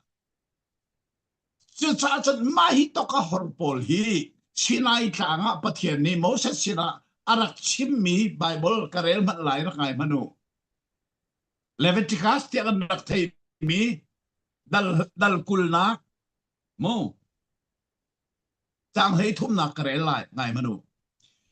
mi ni nu a I pi bangin pa a I pi chun fi inung mi an tua ve cha nan tha rim na lai ro manu pathian ni sinai tangin nan tha rim na lai ati mi chu to ka hor polan se pale pasol nak to mi kha ma chu volei chung hin athi thubina kalle mangi volei chung ram pa na tu dum ko pakhat pa ni chau katil mi arak til na kha seiti mani to ka har chunan do zo nan do kholai lo ati kan do kholai kan tirong kan do lo to ka hor chu Sodom khoin arak thok ni hin ni tiang avalei chunga kal asinan athi thu base asinan zeruanga di party hi setan khocherwal kantina achan chu America ai Democratic Party la chauza ni chun to ka hor kha official bakin aon karon ano Bible ni nan ta him na la ati mi official ni naon makakpay kan tiko jo official sila win akhi tu kan tua chua ma ko chu ta kan te ko vale chunga makaka bekam thartia ngin pol ni rom cha kwa tia la hin apan je cha rom kholi pi tu akan pol sa to ka horan tang tu khana khami je dan city ka pol ni rom cha wa ka atiel kha ka man ne ni man lai bo ta te man zo man a bible kha rom dal khata khan pol ni rom kholi pia minung sual na kong atiel milaka atel mi chu la si ya chun mu hiruangai achia khata tak mi horna kha pathian ni nong le chin na nu asibi mani an sining khasilo ninga an then chuban tu thiam thiamin pa zong ni nu he ning chang te man ding asibi kakal takin an mal an ma kha ni dui pa le pa sual na khan tua homosexual ti bakse rob kholi pi zong an ra ko kilau ni ni ya ba le zong num atwa lai mi lak zong athi tu banum mizoram zong athi tu banum asyat athi tu ba se America di party na ni sin athi tu sila unzai officialin zamano tazawin call it tazawin ante mirani official ante lai ni chen mo tang thei bakin an fe terai churunga chun Bible ni nan tabak na lai ati mi kha atu America di party ni official bak in an thansa kana kha Satan party khochia kan ti mi se data Bible kha anral chansang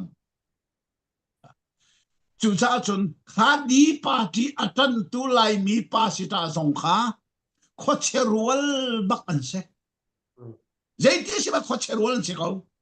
felten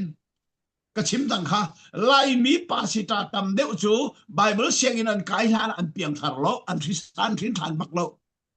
chu setan ni apan bakna karonga sikau ke mai ka ra kholo so ra kho ning lamo mai ton bang song kati na lai ka kati men na lai lo mai ton bakin running lo ju ese khan mai ton bang kati na lai khot sia fa pa kati ko bakot na lai dei cha ma hi atam atok tok chu cha zo manu Abraham chanin ai thok mission homosexual to ka hor he chu cha chun belelam pe ti amo NIV ti mi Bible na hi to ka hor pol ni an tu mi Bible si cha NIV Bible ahin homosexual ti mi be phang hi voi dei jat ba an shot nan thei mo lai mi nan thei lai lo NIV Bible chet arel to ni nan thei rim lai lo ka thei zero na ka thei ke chu Bible hi ka lo ma si ka chun ro la ka zan ro se Bible kongi ka thei mi sat a thei tu hi lai mia num lai ka zum lo mai por ro na ka sim lo Jadi saya kalau masih kum som ngale kum li kalau masih katai telten.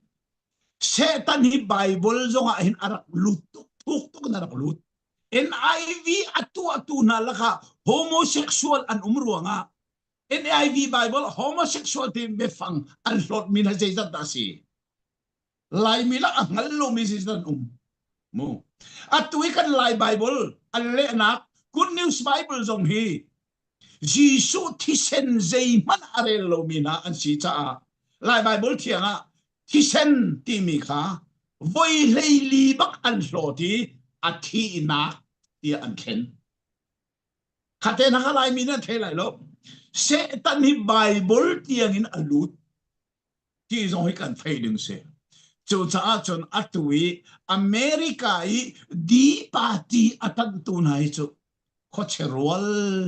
baknse zeti si manain ani pisin ko lai lo Zeronga Bible ni ahwat big mi kha atu tasawin bakan tu sang kha chok khan tu kha se di party ni thil than tu lo ka ti lo nai ngai ji kong America ram cha tha thil than tu ko lai mo an to mi tam pi som ko lai asina in Bible ni ahwat big mi pa le pa nu le nu ichit na kha a thi thup city lovin so za bak ne akun piwit sa win in official lin atu sa ma chu atan tu chu khotchwal bakan city za Bible in adik ni sa nan thei bak ya ni Okay, se athatuk chuti sia chon kha ka zo te khan kha kong khavan lut thana acheu ka chu lai mi ni chon di party khut sia se tan atan mi atamian umve naten kam khat la ya Republican Party thengmeng kha an policy zaida asi ti mi thailo in Trump thengmeng te kha atat mi te kha an rak umve kha tika label kha R party bantukan ai ben mi zonga khan automatic na ban tla mi zonga kan van hal du mi chu D party chu setan party na van ti tika Trump khite nava ur bia khe asamo salauda pakhat chun Trump ni Bible te pol ai tlai i Merry Christmas te pol ti in abat khen le Jerusalem city te pol avasar ruang a Trump natan i di party na dau bia ma se asilo wa Trump zong hi akal pi ning khe Bible ning in zaitin da na hu ve ti mi te kha di party se tan party an se ti mi be hal hlan te khan kha Trump na hu ning te kha zaitin da si ve ti mi kha van fian deuh nak ding cha khan van hal chap kan bandu than ta ke chu nai ngai ji ram khel le ya hin ka kalbal lo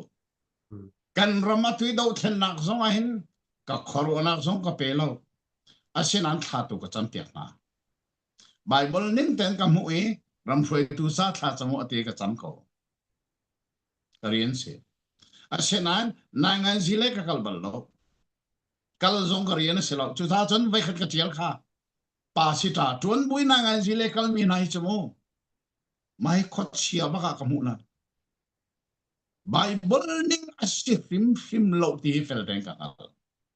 chu cha chon America kong zonga di party ka ti khochia ka ti mi che zero na se lo thil than tu lo ka ti zo America cha thil than tu mi tam pim ko lai asina zero na khochia ka ti ya chun Bible ni za aral ani nan tha lai ti pathian ni ati mi pa le pa sual na kha akhi thup silovin official bak i atu an si cha a khochia katina kase official se la ra khi tu en tu chu se la chu den din ka ti kho lai sul chu riana tuan khau tok se tan chu kangal mi bel den ngal asinain chu se dan rian tuan nak pa le pa sul nak atu mi na kha homosexual to ka hor kha di party ni officially an tu mi ruanga khochia katina kase khat le kama Donald Trump hi atha e ading e felti me jong ka thelo an policy tam bi jong ka thelo asinan ka thai mi chu America ram hi an rak dir ka Bible he bak an rak dir mi ram asi ti hi atuan bia felten ka thai chu cha an phai sa zonga pathian kanibo chan in God we trust Maka Obama ni rotim. Ka paisa in God we trust him ka Obama Democratic President ban for tim arokolo. De lo for tim ka zong ka khochia a fak token alu chang ti chukan thei. Ato Donald Trump zong chu a policy level yong ver te a thama thalo moti mi thei na kanero ke ka thei mi chu dai Bible atan Krifa sina Christianity dirpi atim Zaitatia America chu Bible hedir miram arksiti mika amal. Chuchudir piatim. Kal piatim. Chuviel chukathai. Chucha chun chan oka atlak bak mi pa se. Te cha kei chu kum som nga le kum li kakal ning chu Bible ne chim chelong long chu kakal pi. Zetik man apung ka chim longa chim ka du mi chu katiba vebal lo. Lai mi chu pungan chim longa chim ka du mi chu dilang manghi. Lai mi ni chun pulpit zonga chiman du mian chim chang. Pathian bian chim ti lo. Bible le chim du mian ti lo. Kakha kei chu za sa ka du bak lo ve. Zetik man apung ka chim ka du mi chu katiba lo. Bible ne chim Bible le ti du mi chi si. Bible ne chim pathian ne chim chelong long ka kalpi. Chu cha chun cham anti mi pa song. Amerika ram hi Bible in anrak dir mi ramasiti akali pathian ni volay chunga super power apek mi zong hi Bible in anrak dir i pathian min anrak kalpi cha volay chunga achoy sam nai te cha ka tel mi a atu dan thim na ka ar an thina chun Amerika aro thai lai hi pathian ni asian lo cha si ka ti pakhat pa ni lai mi pa ni comment na ka Amerika arok ti kan table tung lo ti arak ti ai chungai ruling ran chukati atui Joe Biden ni Amerika arhuai chunga hin Amerika zeitu inda tanga atla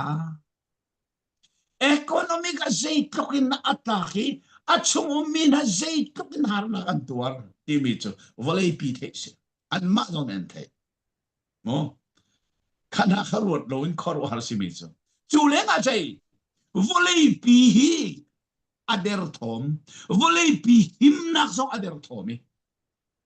churunga chun di silawin ar anklina chun Amerika aro thai lai pathian ne sian lowi volei pi himnak cha selai chu cha chun Donald Trump atil changa FBI cha tel mi khadai US ele volei pi cha ai do tuk mi ni cheu do achua kai ya cha tel Amerika cha lo selai lo volei pi himnak cha so selai ye ti kha cha trak tel bal chu cha chon kin lo nak chan nei ko lai Donald Trump te Democratic Republic Party zong chu kin lo nak tan pian nei ko lai na in kei ka thei mi chu pathian bia dir piatim Christianity dir kamatim adik lo mi thil vel te shotim illegal asilo mi thil illegal in America aludi America ra hok chu ma mi zong ho di atim adik lo mi chak adikin kal piatim tu pase timi ka thei pi chu ka chun pathian betak adir pi tu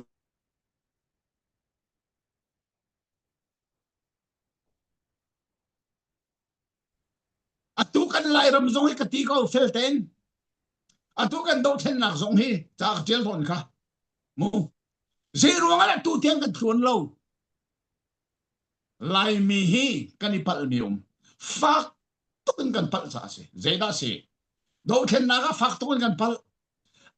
atu than tang zong atu ti la kholo nak zong he mu ke chi son mi dang kan ei lo lai mi ni pal mi kan nei pathian lunga ting lo chuka apal chan mi chu America i a ummi chin bapti chat huai tu pa sita hin than lo pol le khri pha upa hin than lo pol ni kan fak tu kan pal mian nei chu jina se pathian sa an theidan mi cheu ha cheu khane tho lom tiangin thi saral do na kan pek chan khakhat chu pathian chu de ma alom ti lai lo lai mi phun chu kan sol na kan ngai chi hau chu cha chu atu hi lung mi li mi sin ha he Bible kan chon na ka fel den kan chon mi chai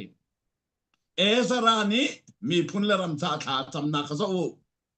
keile ka pa in chung kha na ba ya kan sul chan Nehemia tatam na khaza u keile ka pa in chung khar to na mai kan sual chang Daniel tatam na khaza u keile ka pa in chung khar bel ten mai kan sual chang ramla mi phun chai khan cham na ka amai sabi kan cham mi chu an sual nak ani phuang lai mi zong hi kan sual nak kan i phuan lo wa chun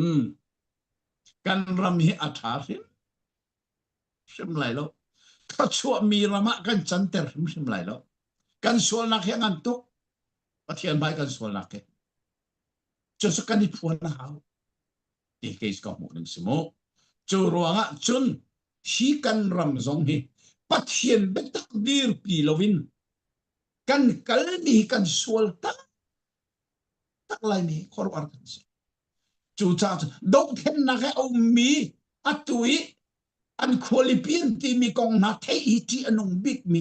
jule sana khat lai mi dok then na huai tu zuan ding zo manu America pasitor dam dem ni athit pin zuan ding thi fa ba zuan ding khada ni khan pathian hi jai tik man kan lom ter khoti lo chu ro lai ram chu tha chwa mi ram kan ser lai lo ti kam mu e kan sual na kan ngai thiap chi hau pathian sina kan phuana her ti mi zong he kan ram kong zonga kaman chim chi lo lo chu te kan alom se tu kha dia na van chim nak tua kan politic American kong ar kong Trump kong chu kale lami chu selo na van ti ko na te in pakhat eka zona point kan van hal du mi mi chu atuna van chim mi chung zonga khan se American ram chu kan theba tu kan khri fa sinak in a fampi a foundation chu se khan khan dir me se Bible chazong nam chi in President Beckham na zong atu mi ram an se tangka zonga in God we trust at mi zong an se pathian ai bo chan bak mi an se le asana ten an bai lo an phung rama mi chu biak nak le state he tha ten iten se ti kha an rakal pi mi se e phung ram po zong an sar te khri fa an rak si bantuk in khri fa ideology de in khan ruanak athami khorwa an khan phung ram zong kha an rak ser mi kha rak se Rome chanin Roman Catholic chanin Asia khri fa na ni khri fa asako na ten khri fa mi lila ni harnak an ton ning England ram te po zonga khri fa mi ni shui ko na ti in khri fa uk nak ni a shui mi na kha harnak an pek na ning kha an van zau lang ma de kha experience ka atha lo an ti tika bata ji he nai ngai ji a ital ha se ti kha phung ram ma khan an van tu amia se e kha ti ka khan bata ji kha cho an hlot mo ti ka US ni an hlot hai lo le chu ti chin history a ka le 45 atu 47 as a Republican and sia Democratic and sia pathian a zum mi kha chunga khar ai bo chan mian tam ti ko na te in Jisu mil khri fa min le Christian biak nak religion hoi in hin nai nga yi campaign uh, marang a cheu kan ni chen Christian vote lak adu anti e khaban tuk in khan religious in campaign atu mi le bia chin mi khan umlo kan chim du mi che chu han minung pol kha president pol kha pathian azum mi republican chunga an rak tam pi ko chu ti ka heti hin religious dir hun in a au pi mi he akal pi mi hite American ram chu khri faram asironga a au pi ok asak ko ti a na ruat mo ti mi te kha van hal ta kan van du chu point te cha zoom tu kan sia chun ram kan fuai nak zonga zoom tu kan sinakin kan fuai a hau chu sa abe pi nga nga mi se zai cha te chun zoom tu ti mi chu kan zoom mi pathian kha a zoom tu kan nun na kha boya kan sia chu cha chun ram kan fuai zonga chu pathian du nakin ram kan fuai a hau chu America ti mi a ram ai rak thok nak bak zonga si churonga pathian ni thochua zong apeki volei pa father of the world ti mi dir mun zonga adiri super power ram zonga airak chan nase zai chatia achungi politician pol zong ne pathian ani bo chancha chu pathian du nak cho an ram an foi nak so an asin an chana kaleng mai thong khat jariat nuwa volei chunga liberal theology ti mi ai thoki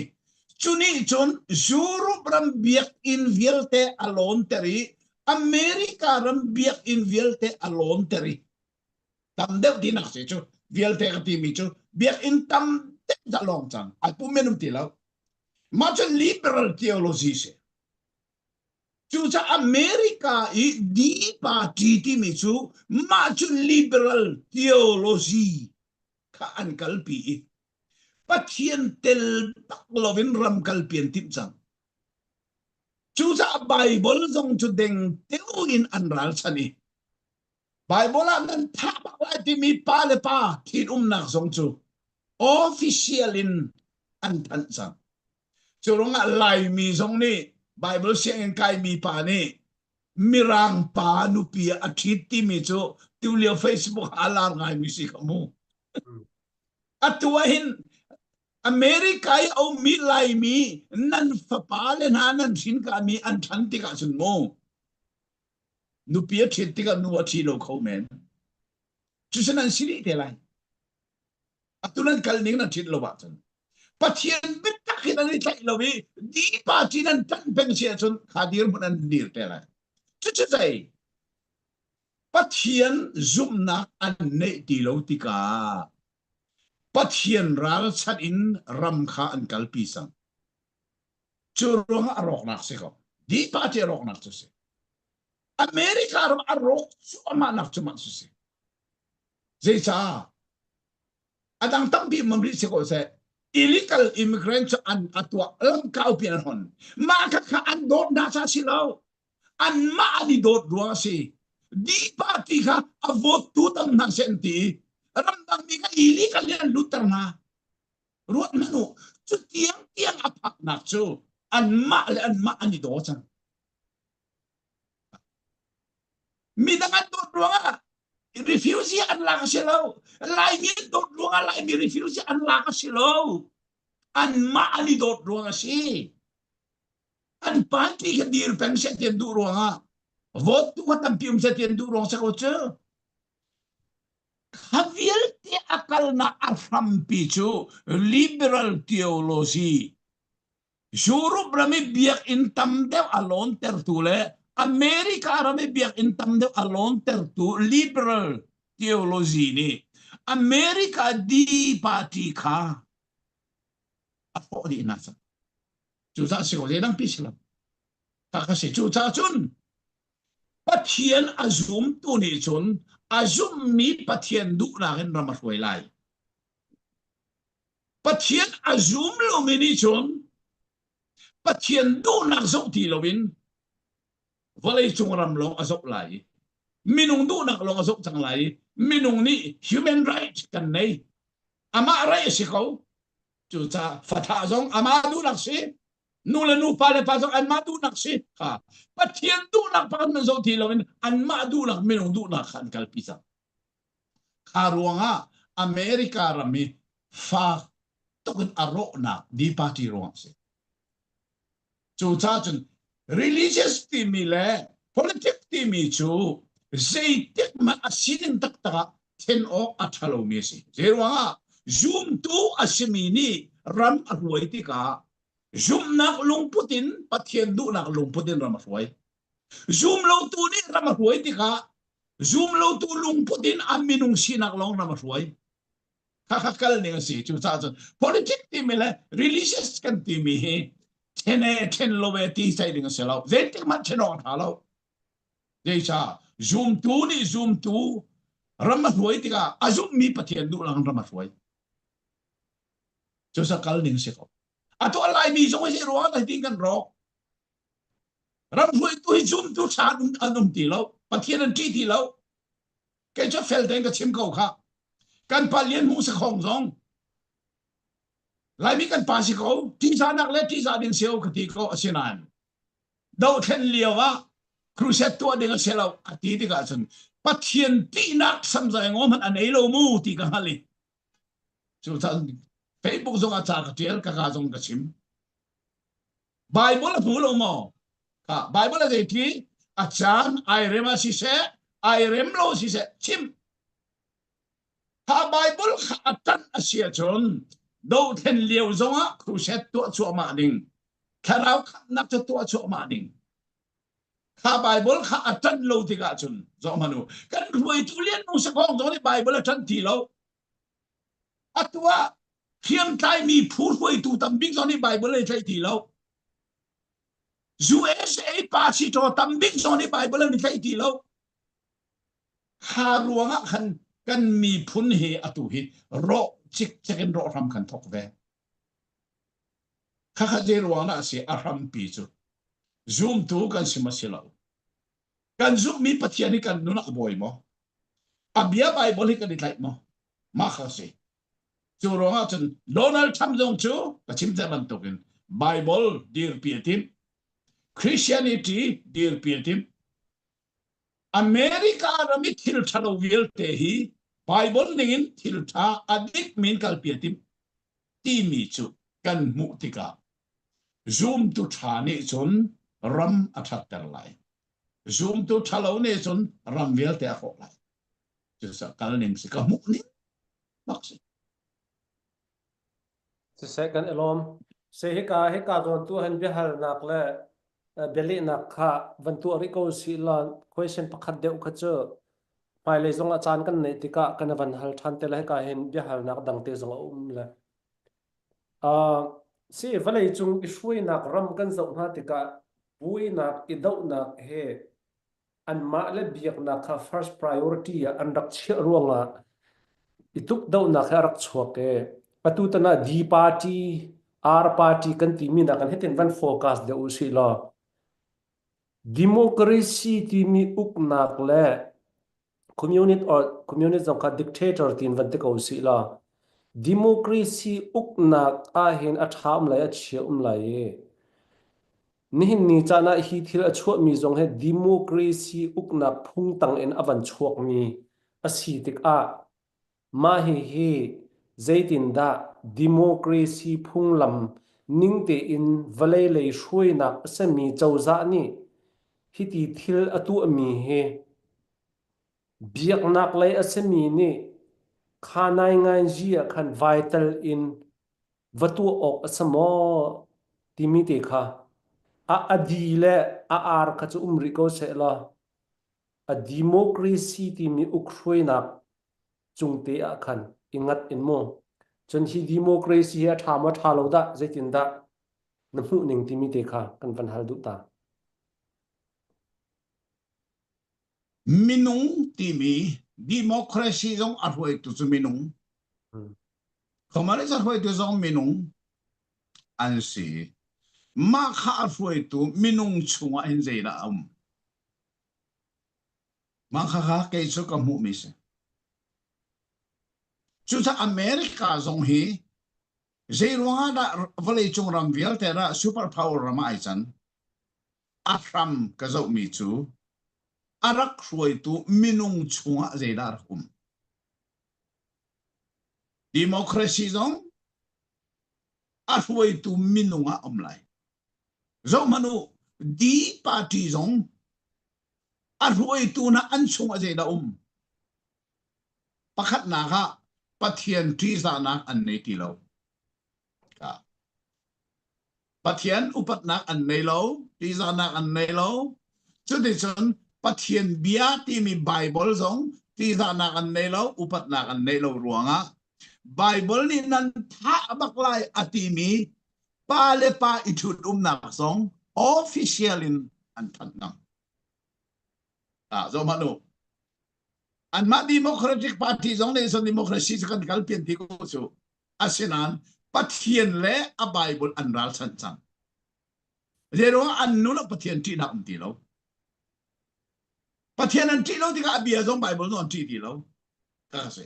chu cha chun iuk nak ti mi chu democracy si zong a kha akal itu minung lungput ka pe pi bis chu cha chun atui di party nan hin democracy an kalpi ko nan zero an America ram ja arok zero an minung lungput arok kan ti sia chun pathian ti na anei lo mi ni châu za chu an tlai tika democracy an tlai tika chu cha tan atua a party jong ni democracy chem ja ai kalpi ko lai asinan an lungputa pathian an ti za mo Bible an ti za mo an upat mo makani kan lai rel ni si chu sa lai rel tu chema si ko ato communist na chu pathian an thelo lo mo ani sa pathian an thelo lo Bible an nei lo jadi pa kalpi ko na sa ka chu kan chim lo asinain atu Amerika ramte na Australia te na Europe ram tampi te na chu kri fa ram se chu sa an ma minung zong kri fa se chu tika an lungput kha kri fa sinak ni akhen misimo pathian an ti za mo abia nu pat mo mani khan ane tok ti mi kha je te po ke chu tha lon ka tai mi ka kalpi mi se lungput kha pipi nihin ni chana zo kan nung le democracy tham khate kan kal orma khaliawa khan zero nga da chin pi ne chu kol rami daile pi ne vial te laka ei muar atam nak big ramasi ti antuan zero nga chin pi ne chu khrifa pi ne se asinan chu kaya fuai tu na chu pathianan nakti mo ne mam Bible an upat mo ne mam chu ruajan chin pi ne chu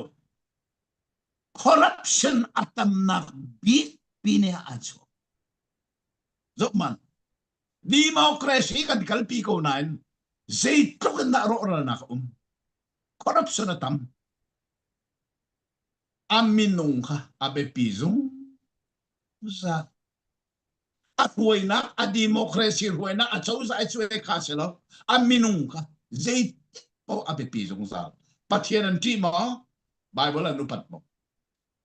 matunisan lai erel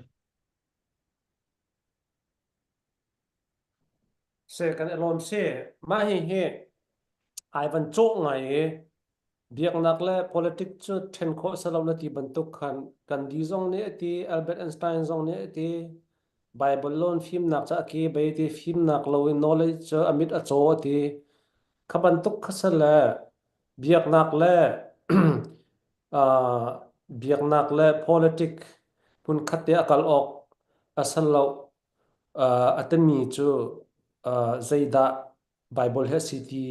an khat lo ruanga city bantuk kabanda me film ni an chimmi ko me I ten thiam lo lekha ka zon te aponya khan valai lei ishui nak tua khan valai lei ishui nak asami le biak nak lei I akan da te kha khate kha van kal deu ka ban du mi cho valai chung ramkip na zau te ka biak nak ni influence deu mi po cho biak nak ni khan tuk tha na ka chua pi kan ko ram dir hun kan zo asia chon boda ni a roi biak nak kha state religion funding in kha rak chua pi se kha biak nak an khan influence te pol na kha tu ang kan du le atu na chimte ka Ivan laklo ngai mi cho ten ok van har mi cho roi tu ni khan abiak nak ning te khan akal pi ok ase na van ti mi te kha avan thangai ko na ten keima I fiang da analyze van tu si penalize van tu de si ti ka van du mi cho maka ka roi tu ni khan khri fa se chan khri fa si na kan khan khwa kha chuan lai rian atuan ko lai samhan se lo ma akhri fa abiak nak kha valei I roi nak a hin lang tuk in nai ngai ji vatu nak a khan a thama thalo ni chana kan chin ram kan ko ram zong boda ni a hrui mi rama kan umtika chu biak nak en chen hluan mu ang kan tim bata yi len kan chim san kan bata yi zong hro ang kan tim khata khat akal mi kha do thin kan do thin cho ma mi he bata ji zonga ai tale a hlei in kha bata yi boda bata san hit in kan koram pi hrui ang kan tin mi hlau ang kan tin mi zong kha ai tale kha bata ji in kan ram a hrui mi kha kan du lau chu ro chan koram pi zong ke van tling se la bata ji in khri fa mi na zong ke hrui du vasan hau si la khri fa in a 19 bentuk in van hrui than ding kha valei le i hrui na ka chen ma kha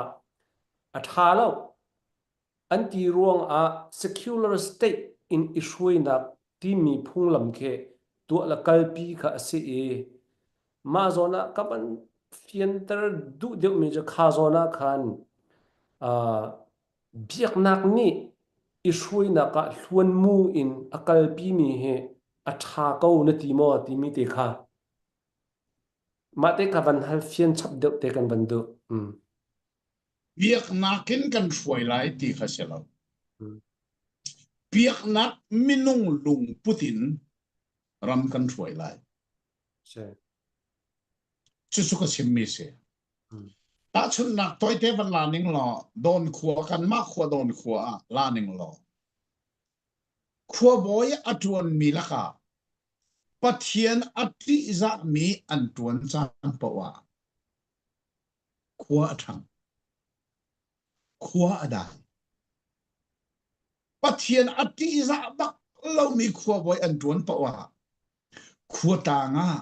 zu atam khota nga nanok na katam athang sokho rot manu chu chu je na si pathian ati za mi lung puthe khotang shuai kha biak na kan shuai ke selo chu cha democracy zong hi athang tuk mi si ko siman selo pathian ti za nak lung puthe democracy an kalpia chun rampi ni khaswa amu athang achwani nuam asinain chutokin athami democracy zong kha a hruai tu minung lung puta pathian ti za na ai tel lo asia chun chu democracy chu tha ten akal pi khoti lo ro oral nak le an pam chu atu America bak kise Biden kha asining tak taka chun mo atui Biden kha kan nung le thim na khan atin ruanga president asime silo ating him lo thim na kha kan asinan li le rock rolin vote kha an tua cha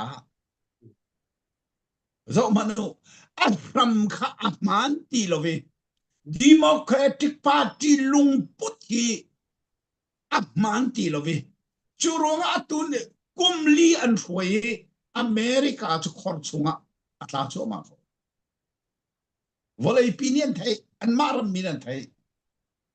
zeruanga lungput arak man ti lo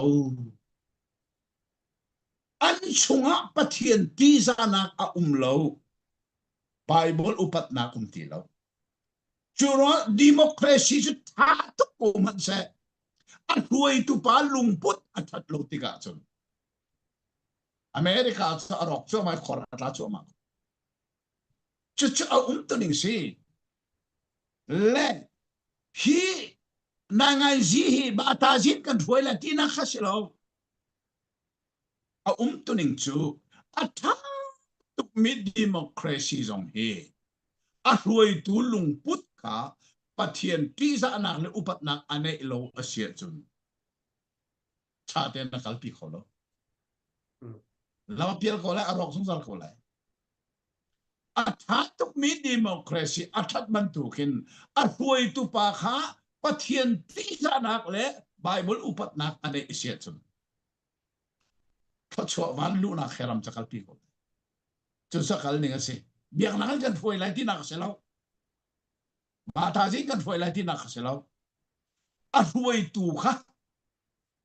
ปัจเจียนที่จะนักลุงพุทธอันนี้ตัวสิมาเสลาที่ค่ะอาเบปีบีมีตัวอาศัยลงจากจุดจ้าฉันอัตว่าอเมริการามีลายมีภาษิตาตามเดียวจงปัจเจียนที่จะนักลุงพุทธอันนี้เลยไบเบิลจงอนุปัตเลยจูรองอันนี้ปัลชัวมากโอเคลายรามีเฮลรามันจะอันเสร์เตลายรักตัวเตปานุจุดสกัลหนึ่งบักสิครับปัจเจียนที่จะนักในโลกมีนานี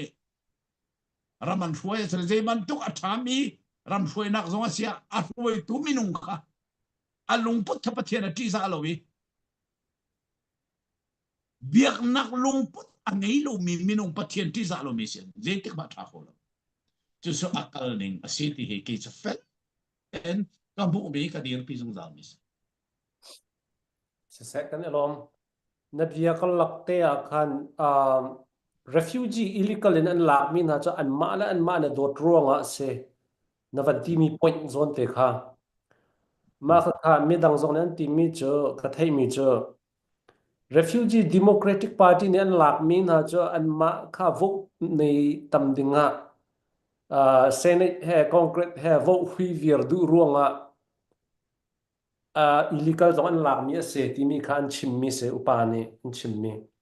kha ka point zona khan van ro ding mi cho kan van hal du mi cho US ni zan ti ni kan ma lai mi US kan van phak kum sha thenga kal lak thonga dir mi asalawi alwan chia mi kum za en rak dir chang mi si tika illegal asia immigration he rak lut peng in arak rai United States cha chun dir ase cha chun United States of America ti sarase le an ma mrang shim he history kan zo tika red indian pol kha ning changlo bak an hun ma an lak e chuti chan an dau na e chu ruanga red indian pol jong he an thi vir ruanga hen ni chana red indian hem hu of tlak man in an umlo na khe ase history zo tika an ma shim zo ka an dak lu ning dan la ram an lak ning dan khe illegal le legal loan kan ban chima khan chen illegal tuklo kan ti ve ko lai ma kha kha sa le ni chana van ru ding mi cho di party ni hi illegal on tuk mi he senate he congress he lak an vote nga an du vir ruanga ase ti mi he chulhan ti in zu extra ma akum azaza in arak lut peng mi asela chu chunga chen republican nen hu chel democratic party le ni an hu chel tin pe si ko cho hi ruwa na he adik mi practical logic achia tak mi asang ha mo ti mi ka mo ma ka ma chan ta kan doง่ายเตี้ยซึ่งวันเลยปีนี้อมุบีเทคมีสิกเอาไว้กันมามีฟุตบิ๊กโซเลยกันเทคมีสิกเอาไว้ democratic policy อันวาระชามสังเฟียลเตี้ยซึ่งมูไม่เลยเห็นรันช่วยคนอย่างเดียวมันส่งอันเดียวเราจะขัน vote อันโกลเขาไว้อีทีมนักรำสิที่กับทีมมาจน vote เฮ้ย vote ตั้มเจอจ้าชู vote ตั้มดิ้งอ่ะจนรำดังมีแค่อีลีกันเลยอัดตั้มขอสมรู้แต่เลยอัน vote ชุกันแต่ดิฉันอันมากดีเป็นอันดูรวงอาศัยเขาไว้อาศัย refuse อันโดดจ้าสิริบล้อไล่เมียนกันโดดจ้าสว่าอาศัยหิมโลไล่มีแล้วไล่โลเมียนกันเทโลอากอลเราไม่ช่วยขัดเอาใจมันเทโลอันนี้จ้าอันเทมีจ้าอันมาตุขาดีร์เป็นอันดุย vote ตุในขันดุยจูจ้าอิลิกลินอเมริกาอัตมข้อช่วยลู่ตรันทีมีจ้าอัตัวไบเดนเลยKamalani an lu tari rel choklo kana ka an chom natika kan nung lai khichia Anthony bom nak paisa zo ngei lu tienge an nakha maka illegal pun an chom ro ha be ko chu paisa vil te ka be chu ka an kal te chu 就是我来比那太高的，就罗啊，从安马嘞安马安尼多查安巴蒂卡。dir khopeng se loti andu ruanga mai illegal in America an lu termi kha se kowe atwa Donald Trump ni ka khir di na lai pi zeda kalo te ha kan thero mo chu sa chu ze kom man se lo ma len ma ni dot ruang se ko raman dot ruang se lo raman dot ruang se lo refugee pot an dot ruang so asi kon lo asirim rim lo an ma len ma ani dot sa se ko an party dir peng se tien dui an kina pang sangบุชนะคัน refugee ตัมพีหลักราคาชันจะคันลายมีตัมพีพันมีกันอุ้งโกกแต่ si so ar party se so ni kha lại biết cần đột ruộng sẽ lâu chỗ ruộng anh cần đột ruộng sẽ rim lâu chỗ ruộng phải atu tiếng lại mi tâm pin đi phát triển hay chân đèn su các sẽ có vậy anh cần đột ruộng sẽ lâu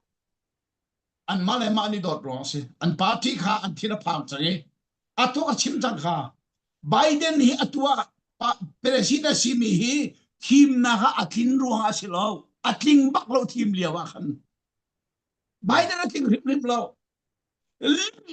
Takin vodka an kin non ruang se ko chu ka thei di si chu ruang a chan an kin pa nge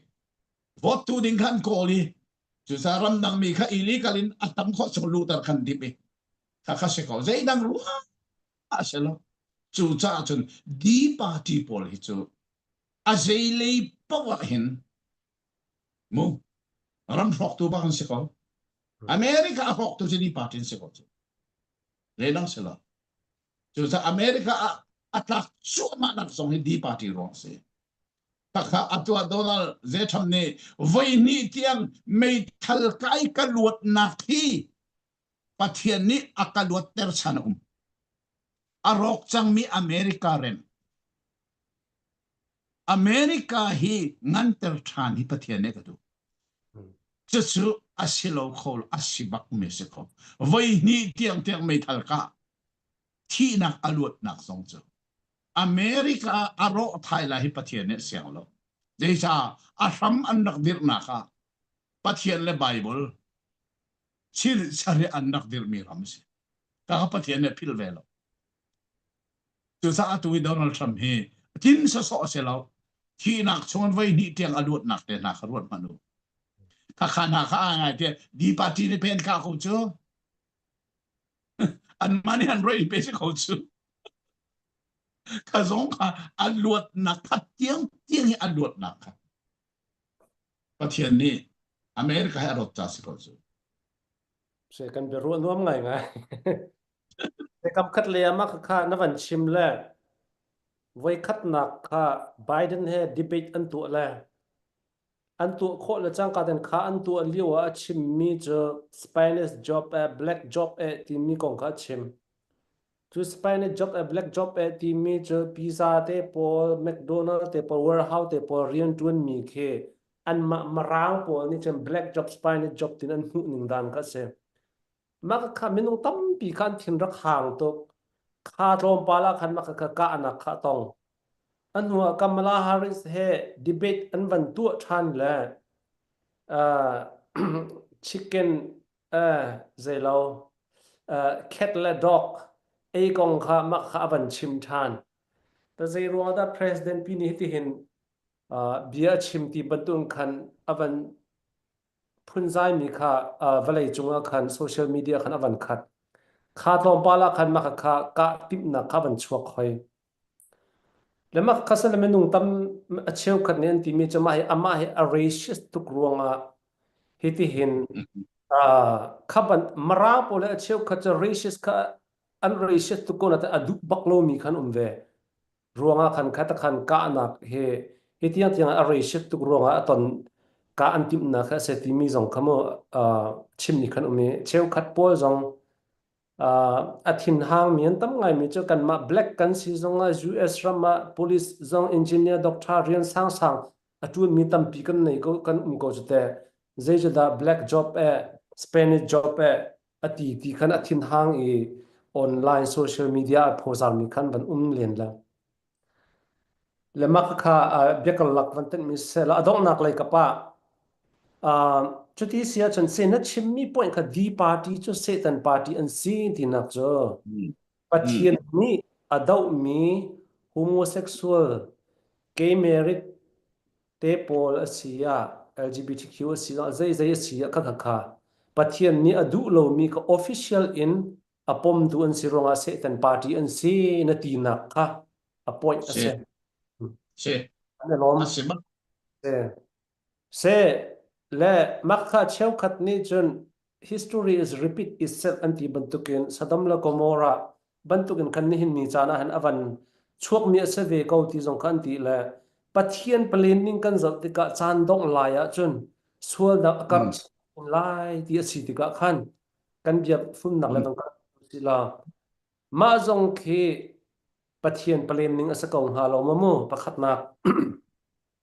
apan hi naka se pathian ni van level sal hana van mi le van mi dau nak cho ai rak thok chang cho theocracy an ti le pathian ni adam le ev aban sar na le eden du aban sar le thil asar asar le good atila voinga ti ang ate atha tha asar din huwa chen very good ati perfect kha perfect atha ati mi chunga khan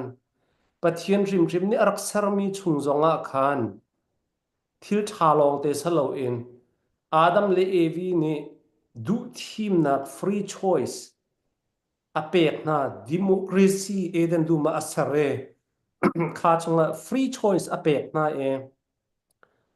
chu chunga chan thil thalo rak salo in valai chung ni ni chana suang kan tluk tar tu thil thalo zong kha eden dum te khan rak chia chu achia tu cho minung atu demo di party ar party ti minung bantuk sual kan pu mi chom salawin pathian rim mi khan ma kha that lo nak kan ti lai ma sual nak kan ti lai ma khate jong kha rak chia sanaten ma kha pathian kha apar fek lo kan ti nak salo apale ning rim kha arak se e chu cha chen ni hin ni cha na ma kha arak chia tu pathian kha zeida aplen ning ase di party hi kan mo chet lai kan ti sia chon pathian khate mo chet ok rak tha ve lai mo sual na ang kan tluk tar tu ding arak che tu kha ti mi kha ma te kha de hal nak van se la Mm. Atui Amerika di party he pathian bekam kin nak pakhat bak se. Jisu arat nak chan anai itike atong ding mi ka Jisu ni arak chim naka. Nuwa chan mantuk silai, lat chan mantuk silai. Timi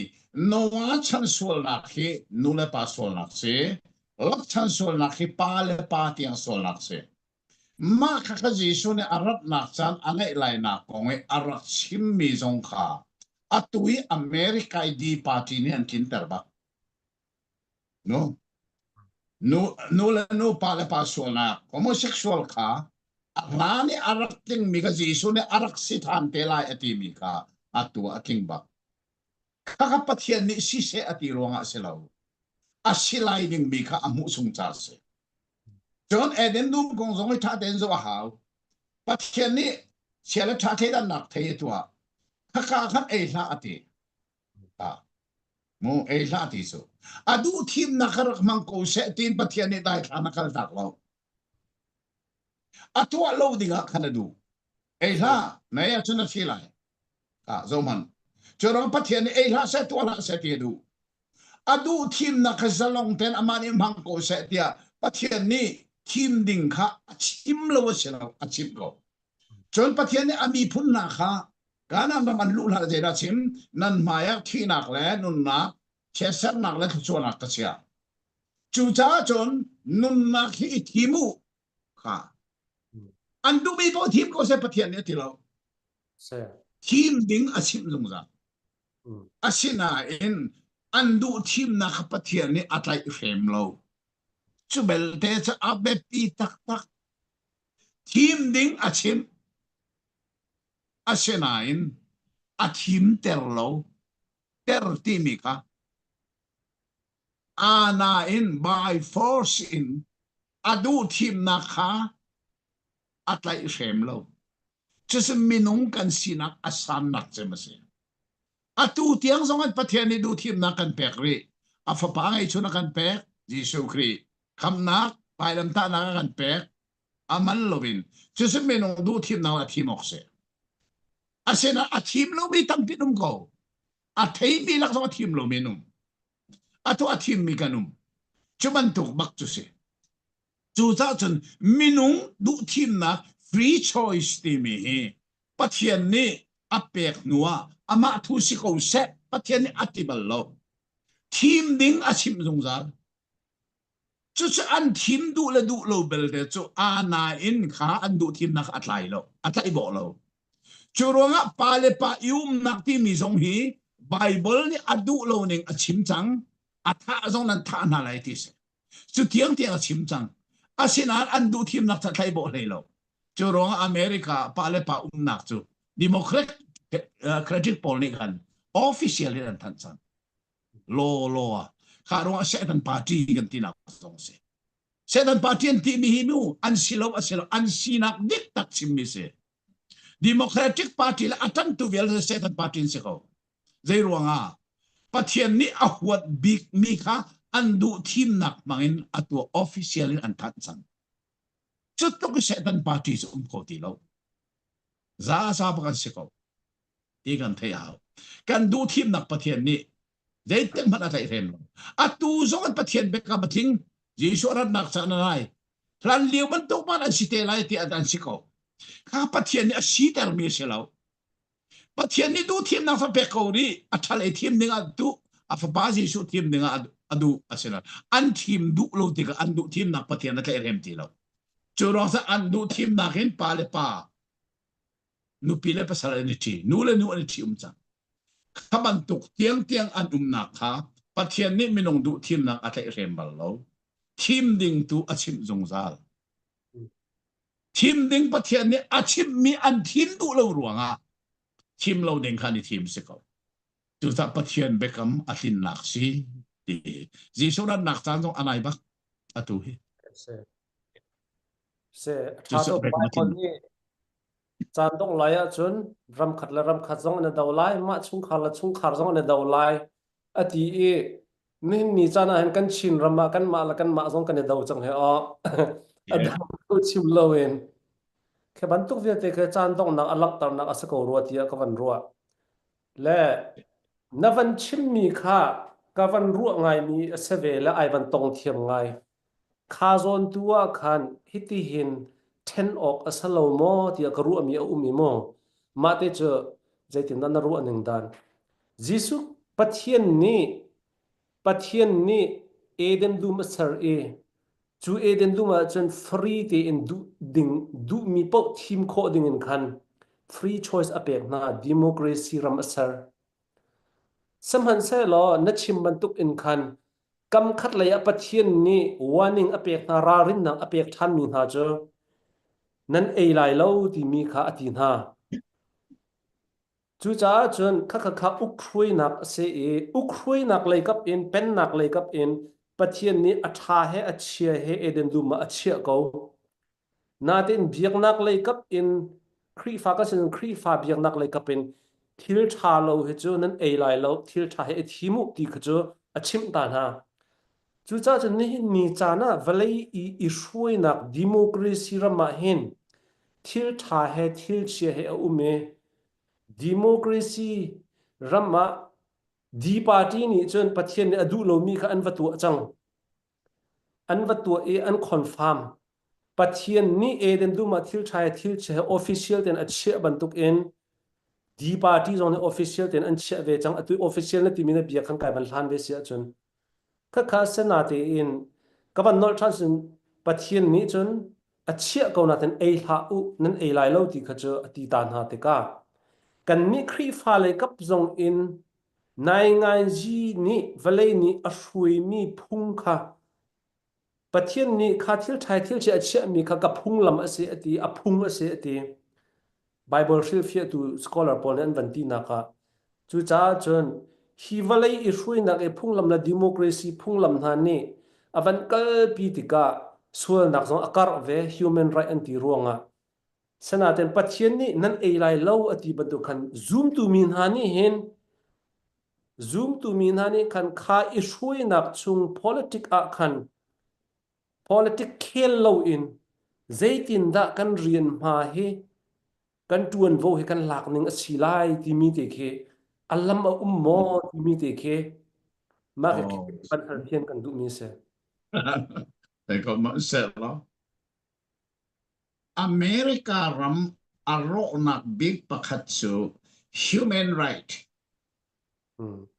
Makaka pepibi kian ruasa. An fa le zong nun chim an ngam ti lowe. An fa le vuok zong an ngam ti lowe. Phung chok bia na fa chu chim ring ko phung in tu ko ati lai lo. Cho te chen seol chu an na su da kham lai ati. Ta zo man. Human right ni zaida abuar pesan. Bible pathian dia kabuar san. Maka ta edu aham. Jusa Amerika ramfak e akal solna pathian le Bible in akal solna afram picture right ini human right ama ni right ane nu ni right angai afata nak no right angai ini ama ni ako piling jo ama ten tim nak no ane right ane timi ka sang tupin minung ni atsoi tika ram atwe nak zonga lama piel ram athok nak chu sa sa ke chu ka ti ko pathian ni minung chu right ape du thiên na ape bak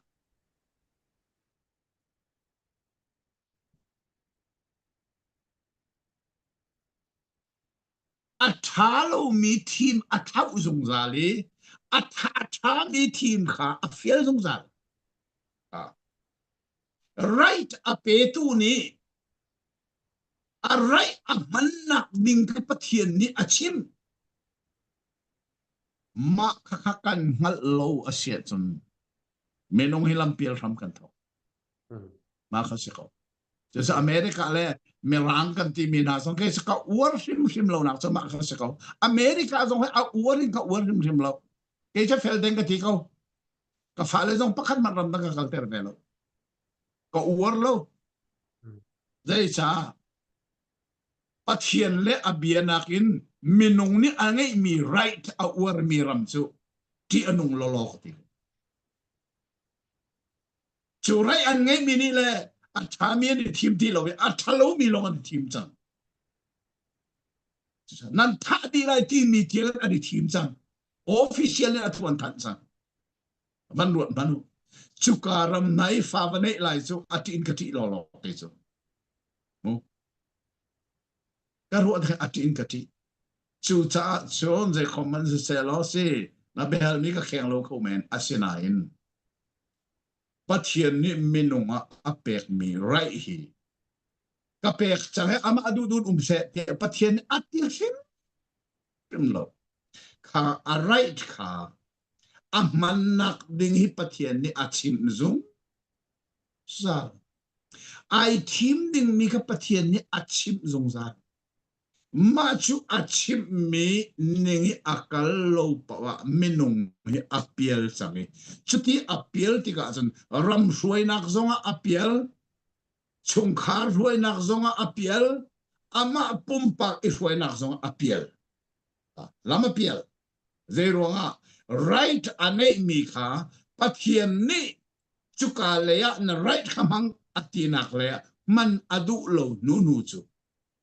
apumpak nuna apiel achungkhar nuna apiel chudichet akwa nuna apiel aram nuna apiel chu sa lai mi zong atu na simman tu kan ruatu ti anong big mi din pun alai mi kan din Facebook ka kel lang mang Israel ram chu salamon na thi nuwa pennak pani rama ai chewi an ral lo ti lovin an mal en ma ani do cha chung le min mi phut par ha na tu bi si sa sari lo kula ni Assyria saran kaldi tang le mi phut pani na zong Babylona bi si sa ngala som de par saran kaldi lai mi hi sal kal long atu hi ka di bak sang zai ruanga kan ma le kan ma man kan dok sang kan do ding mira long do lo na tu izo manu mara ram te na an ma mara le mara ni do ti sen chu chang mo kan ni khan tang pe zong ra ro to ha kha pe zong ra ro tu zo manu ato salam le kha kan ti si bi le si kan ti kan ni do chang ro to ti avan nun kho ning hi ka tiang tiang e zero na kan kal right kan nei mi hi pathian ni man nak ding huna akan chip me kan mang du ti lo chuka alam kan piel sang chu ru o kha atlak bak mi ka ti mi chu si chu cha chun ke chu pathian la bia long long a ti ka kal ning se ko adang azim ka kal se kan alom se right he ngan tuk a chun democracy he adong na ka chun dictatorship na kan achia deu mi ve vlei chung su na dir te achua pi tu pathian tam tlin pathian planning atlam tlin tar tu ai chua te theu lai chu cha chun kha ke zong taban focus tu mi hi nai ngai hi la ba tai ji ya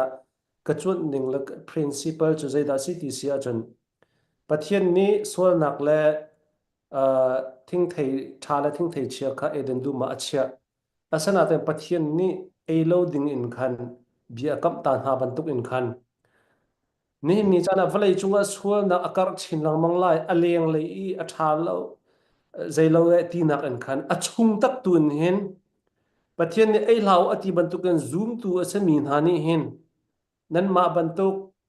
pathian bia au pi mi chon pastor te an sia church leader kan sia a thain pastor te evangelic te ni kan tuan bo angan deuh deuh ti he kan thei tu khi a haw e pathian ni yeah tu thalo he ei hla u ti a tin ha ban tuk en zoom tu ni hen kan zoom tu sinak an hen a aw mi ni tam deuh nan aw a haw ti a kam hu zoom tu asen ni zeida kha thing thei thala thing thei chia a khan zeida kan thim lai ti mi kha thim nak nol freedom te pek kan si cha a kan ma tu ni zeida kan thim lai ti mi te tu kha ve I thim zia thiam kan haw ti a karwa eden du min thim ding an kan pek ni hin nia US rama USP chaw za ni thim ding an kan pek chu thil kan hmaya thil thala thil chia chia mi cho zeida kan thim lai ti mi tu kha kan chung han om mi kan rian he alien e kan lam he abi chin lang mang ko kan e batak chin lang mang ko ke haw ti mi ke avan lang e khri fa e kan rian alien chin lang mang ti ke kam hu chu ronga cha nai tan zonga ka ti US ram asia Canada asia Dallas asia kan chin khri fa bu bailo phung ram me alun che mi chana ECC in CBCC in phung ram karak tu pi nai Julio katal piak min ha cho hi ban tuk thilem hai le a chuak chin lang mang lai ti mi kha karak ruanga doctrinal statement ti mi pom mi la zum mi ya jisu cho mi kham tu si ti ban tuk a kapom kan ti mi atang chama ka ti mi cho nu le pa ithit nak long kan chau hlan accept we accept between the merit of women and men ti mi long ka katal piak na phung rama ma chu US ram phung ram ka a US ram chin mi khri fa bu phung ram ma hen Indiana zonga lai ti ka zoom lo an phung ram zong ka zau viar ko e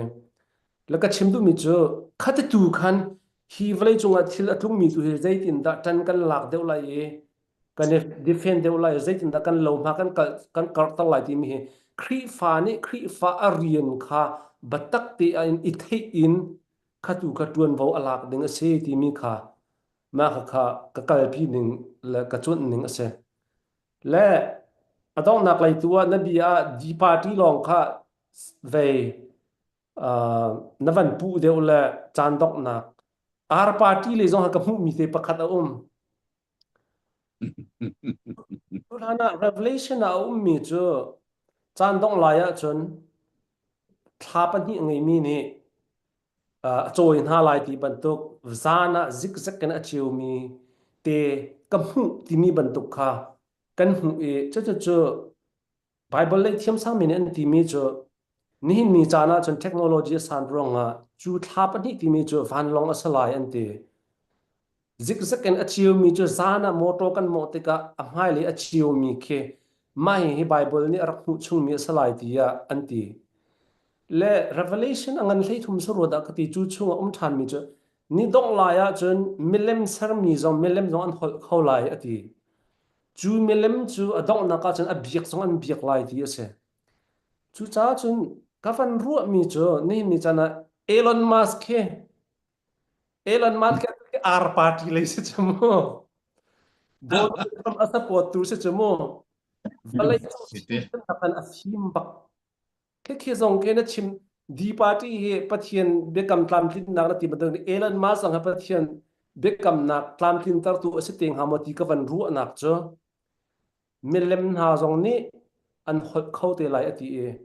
chulhana Aaron te pon an rak sarmi vampang te pola Buddhist pon an sarmi an biak ni pon an hot khau lo naten Elon Musk ni chana milem asarmi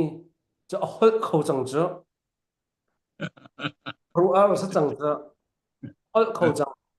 ma kha thong som thum tro rang an jok ko se du po an rian fiel ko mo du silen nu pi nu wa long I bu zong en khan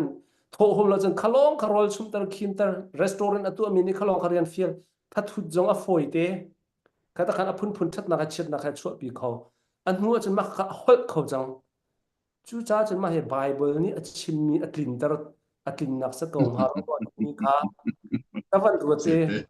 elan ma zong he bible ni chim na tlin tar tu pe si te ko la he ma kha YouTube a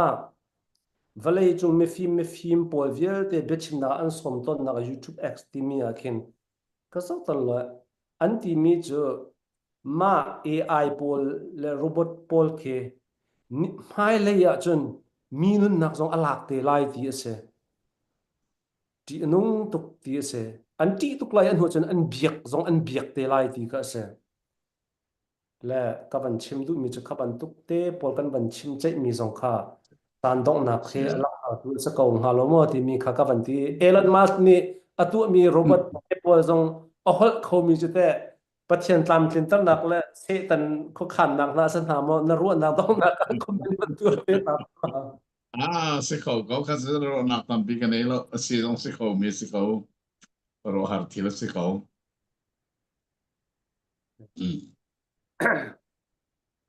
se se la kan bia zong sao pa chang e a Oh, hal Jane. zong che an len lai na ti in adong na ka he kai pakhat ni a hal mi tu ka ban hal ta lai e chun chun kan bia kan dong ta lai tin kha thang in hai ni a hal mi mo zai ruang a UPC le RC ni biak in chunga nu pol ni an lu a puan te an ikhu Muslim nu long ni an ikhu ti in karu le ma te kha rakahal piak ve to ati dei ruang da Muslim pol Mahicho. ha ma ne khu ruatia dei ruang da ne khu ti mi kha ban hal du mi se Mahicho. Tampi chim haulo. Ani ku zonga apoi shim lo. Chon kani ku lo zonga thil poi tuk achua pi lo.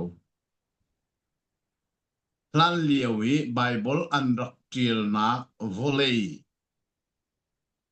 Mediterranean rilikam volei yi. Mi phun laka hen nu le pa rakit heidan na ke. Arak chuak mi asi cha a. Ani ku zonga apoi lo atha ko. Ani khu lo zonga chutlupin thil poi kan biak na kha achua pi lo. Ti mi ngal hi asa. Apin le ka tampi kala. Khu zong poi lo. Khu lo zong poi lo. se Ti mi hi Bible le apong kam a background thil kan mua. Kan so ni kan mu mi thil si. Ti hi asa ko. se kan elom tha se tu he